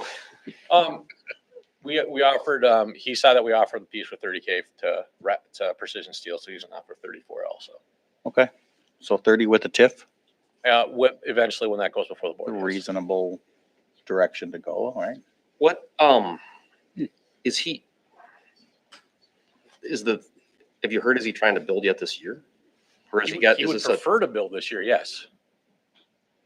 He was all ready to go on a site in Farmington until there were some issues with whether or not that should be a housing for their future, for themselves or not. And then Whoops. he decided to come here. So Whoops. he was ready to build this year. So he's ready. He wants to build this year. Sure. Oh, boy, here's an opportunity. Okay, so we would entertain a motion to approve the land sale. So moved. Second. Thank you. We have a motion by Arvid and a second by Mike to approve the land sale. All those in favor say aye. Aye. Opposed, say no. Carried. Okay, 6F, resolution 2502 to adopt an amended 25 fee schedule. So is this the one we tabled from last month? Yes. Because we there wanted was- Ron to be here? There was questions regarding whether or not it was appropriate with the police fees in We there. were unable to make that Um, last and month, so we we- wanted to we have your input on confirmed- this. We confirmed with AJ and Jen that the fees are in there, the citations are not. Citations do not go on the fee schedule as they were, and that was my understanding of. Yeah, the issue that we brought up last time regarding the no parking, I mean, that's still a citation, so I don't believe that should be part of the fee schedule. However, that number has been updated to be accurate, so as it sits, it's. Yeah, no, I agree. And the fees, the citations really can't be in there because the fee schedule is set by the state. You know, you have your basic, as Chief Bach probably explained, you have your basic court costs, and everything's built from there. So that's all regulated by the state. Our ordinance amounts to can change or fluctuate by the judge, I think. Sure. The judge can change the ordinance amounts for different things, which, Yep, as the state does too. yeah, as the state does Traffic too, stuff. and that. Yeah, I think they're on par. Absolutely. I appreciate you resolving the outstanding concerns with that. I'd make a motion that we adopt that resolution. Okay, thanks, Mike. I'll second that. Thanks, Van. We have a motion by Mike and a second by Van to adopt the amended 2025 fee schedule. All those in favor say aye. Aye. Opposed, say no. Carries. All right, 6G, resolution 2503, hazard mitigation plan adoption. Yes, the county has been working hard on a hazard mitigation plan before you tonight. If you had a chance to check it out, here's the ordinance and the brochure that followed with the hazard mitigation. Basically, we need to adopt this to receive any potential FEMA grants, however long they may be around for, and other government agency grants in terms of hazard problems that we have in the community, such as flooding, or any other natural disasters that we might have in this area. Without this being, and if you have any further questions in the future, to have a presentation from, why am I blank on her name? From the Polk County office, they can come in and give a little quick presentation of everything they do for us. They So 5 years, that's how far they went out? Yep.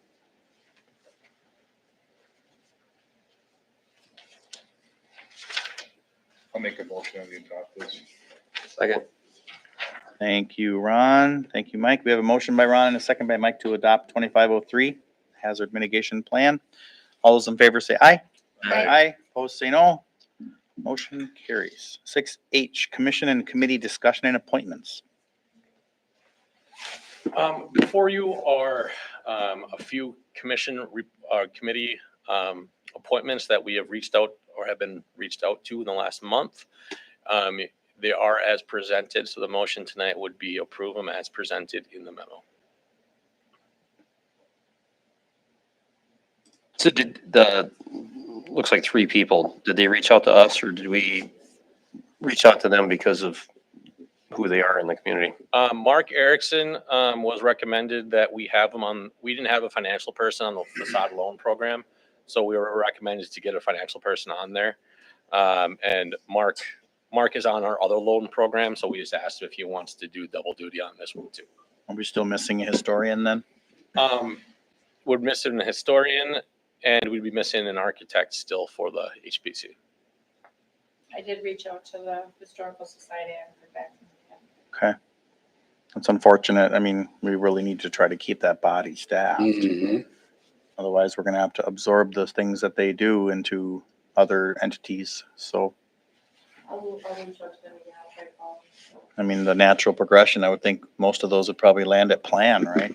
Plan commission, Or there would be no safeguard and they all come straight here because you're the ones. or that- yeah, us. You know, So if there is not a quorum, all obstruction permits will come straight here. Yep. but the other two did reach out and express interest. Jen lives in the town, but she's a real estate agent, and It just says citizen, local Yeah. citizen, Yeah, so, that's, and she's very providing, interested about the community. She's lived here for a very long time. yeah. Yeah. So I thought, as a special, the real estate portion, I thought that that would be okay, because we are still looking for an architect that won't live here, Okay. so. Well, under discretionary, can you place another ad for the remaining positions that still need to be filled? Yep. And Whitney's requesting to be on 3. We did order them in the order she prefers to be in. Okay. If you do not feel compelled to put her on 3, I will say the Board of Appeals has met twice since I've been here. And ethics has never met, yeah. What's Whitney's background? I'm just a citizen of the citizen. community that wants to be engaged. The Historic Preservation Committee is just one of it's been a topic that's been lingering, and it, just like an architect is a key person. Yeah, a commission member for the historic preservation is just someone that has an interest in the community and keeping it downtown. Yeah. There are commission member spots that do not require a certain background for them. Just regular members, right? Yep, like Yeah. Van. And Jean Rosenau, she's a real estate agent. I think she's got a lot to offer. She's interested in that position. We talked a little bit this month or last month about she came to one of the meetings and it was I think she's going to be a good fit. And Whitney, I think will be a good fit for the preservation too. She's a citizen. Yeah, and so that'll be good. Yeah, I was gonna say yes. More people on that committee. I feel that the historic preservation is finally moving towards a commission that understands the role and tries to better the area. Yeah. They're really getting more direction now, which is great. Yeah, we've been developing a lot of educational meetings and. Are you on the Historic Preservation? Yeah, believe it or not, I'm old enough. I will move that we, I will move that we confirm these appointments as presented. I'll second that. Thanks, Arvid. Catch that, Carrie. All right, motion by myself and a second by Arvid to approve these commission appointments. Is there any discussion? I just moving forward as we appoint people, we need to just know more about them. I'm only going on everybody's say. Blood type. Yeah. Maybe a narrative Yeah, something. in the board packet?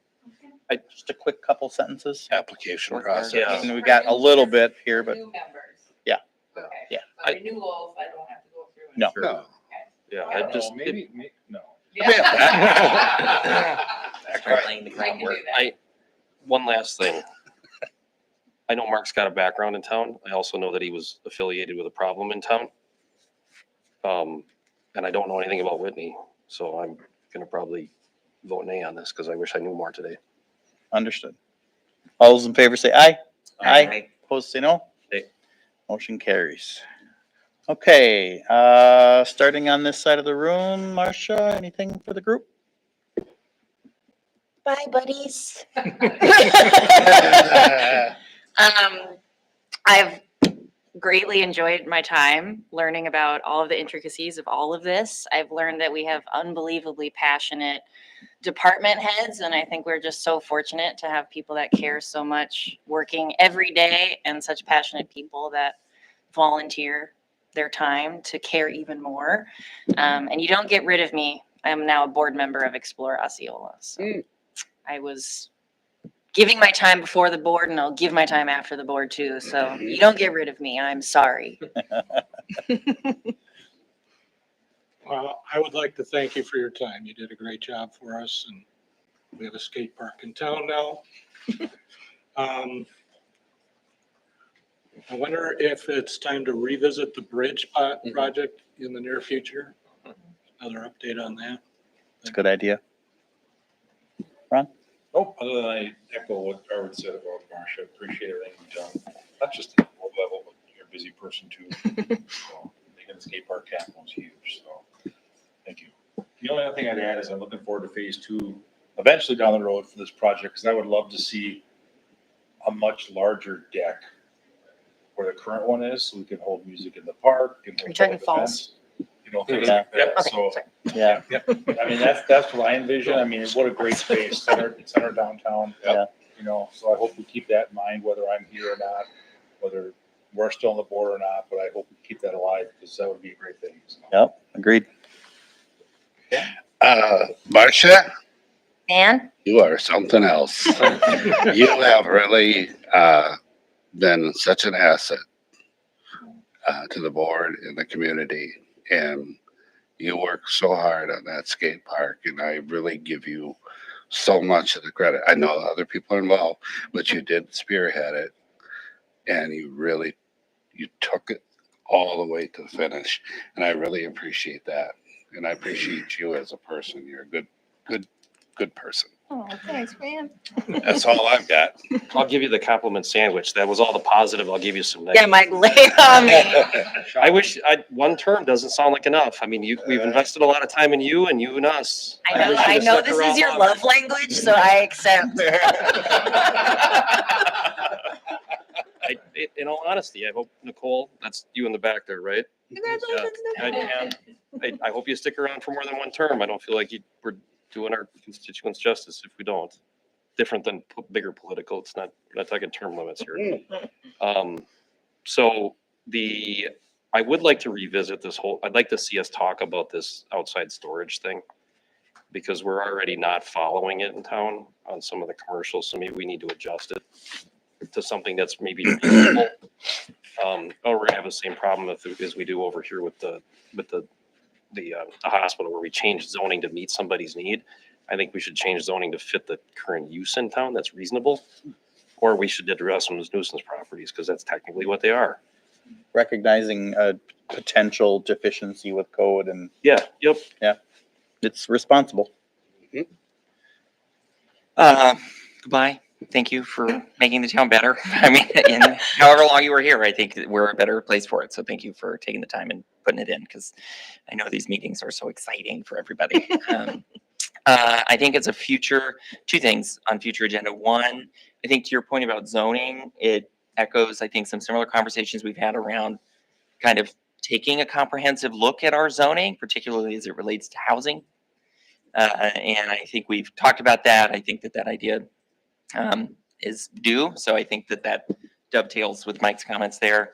I think the other thing that we should consider talking about at an upcoming board meeting relates to the public comments we heard tonight. And I think it is something that we should absolutely discuss and arrive at an approach that we're comfortable with. And I think do so in partnership with Officer Bach and with the school district as well. I think that they were well reasoned in their comments and we deserve them. I think they deserve a conversation about how we think we should proceed. Make So sure that communication continues through village email so that we can have Yep. documentation for that. So yeah, and I think even if it's as simple as at the next meeting, just a discussion about what kind of guidelines what kind of ordinance we'd like to begin the drafting process, I think that would be very It'd appropriate. be one thing, it's, first stage would be bringing it to the planning commission and going forward through there.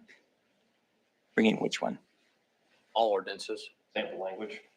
Okay, wherever it belongs, but I think we should begin that discussion. Other than that, that's all I got. so congratulations to the newly elected board trustees, Van, Arvid, Nicole. We'll look to see you next month. I'll save my comments for Marcia for after the meeting. Oh, With that, we are adjourned at 8:24. very good.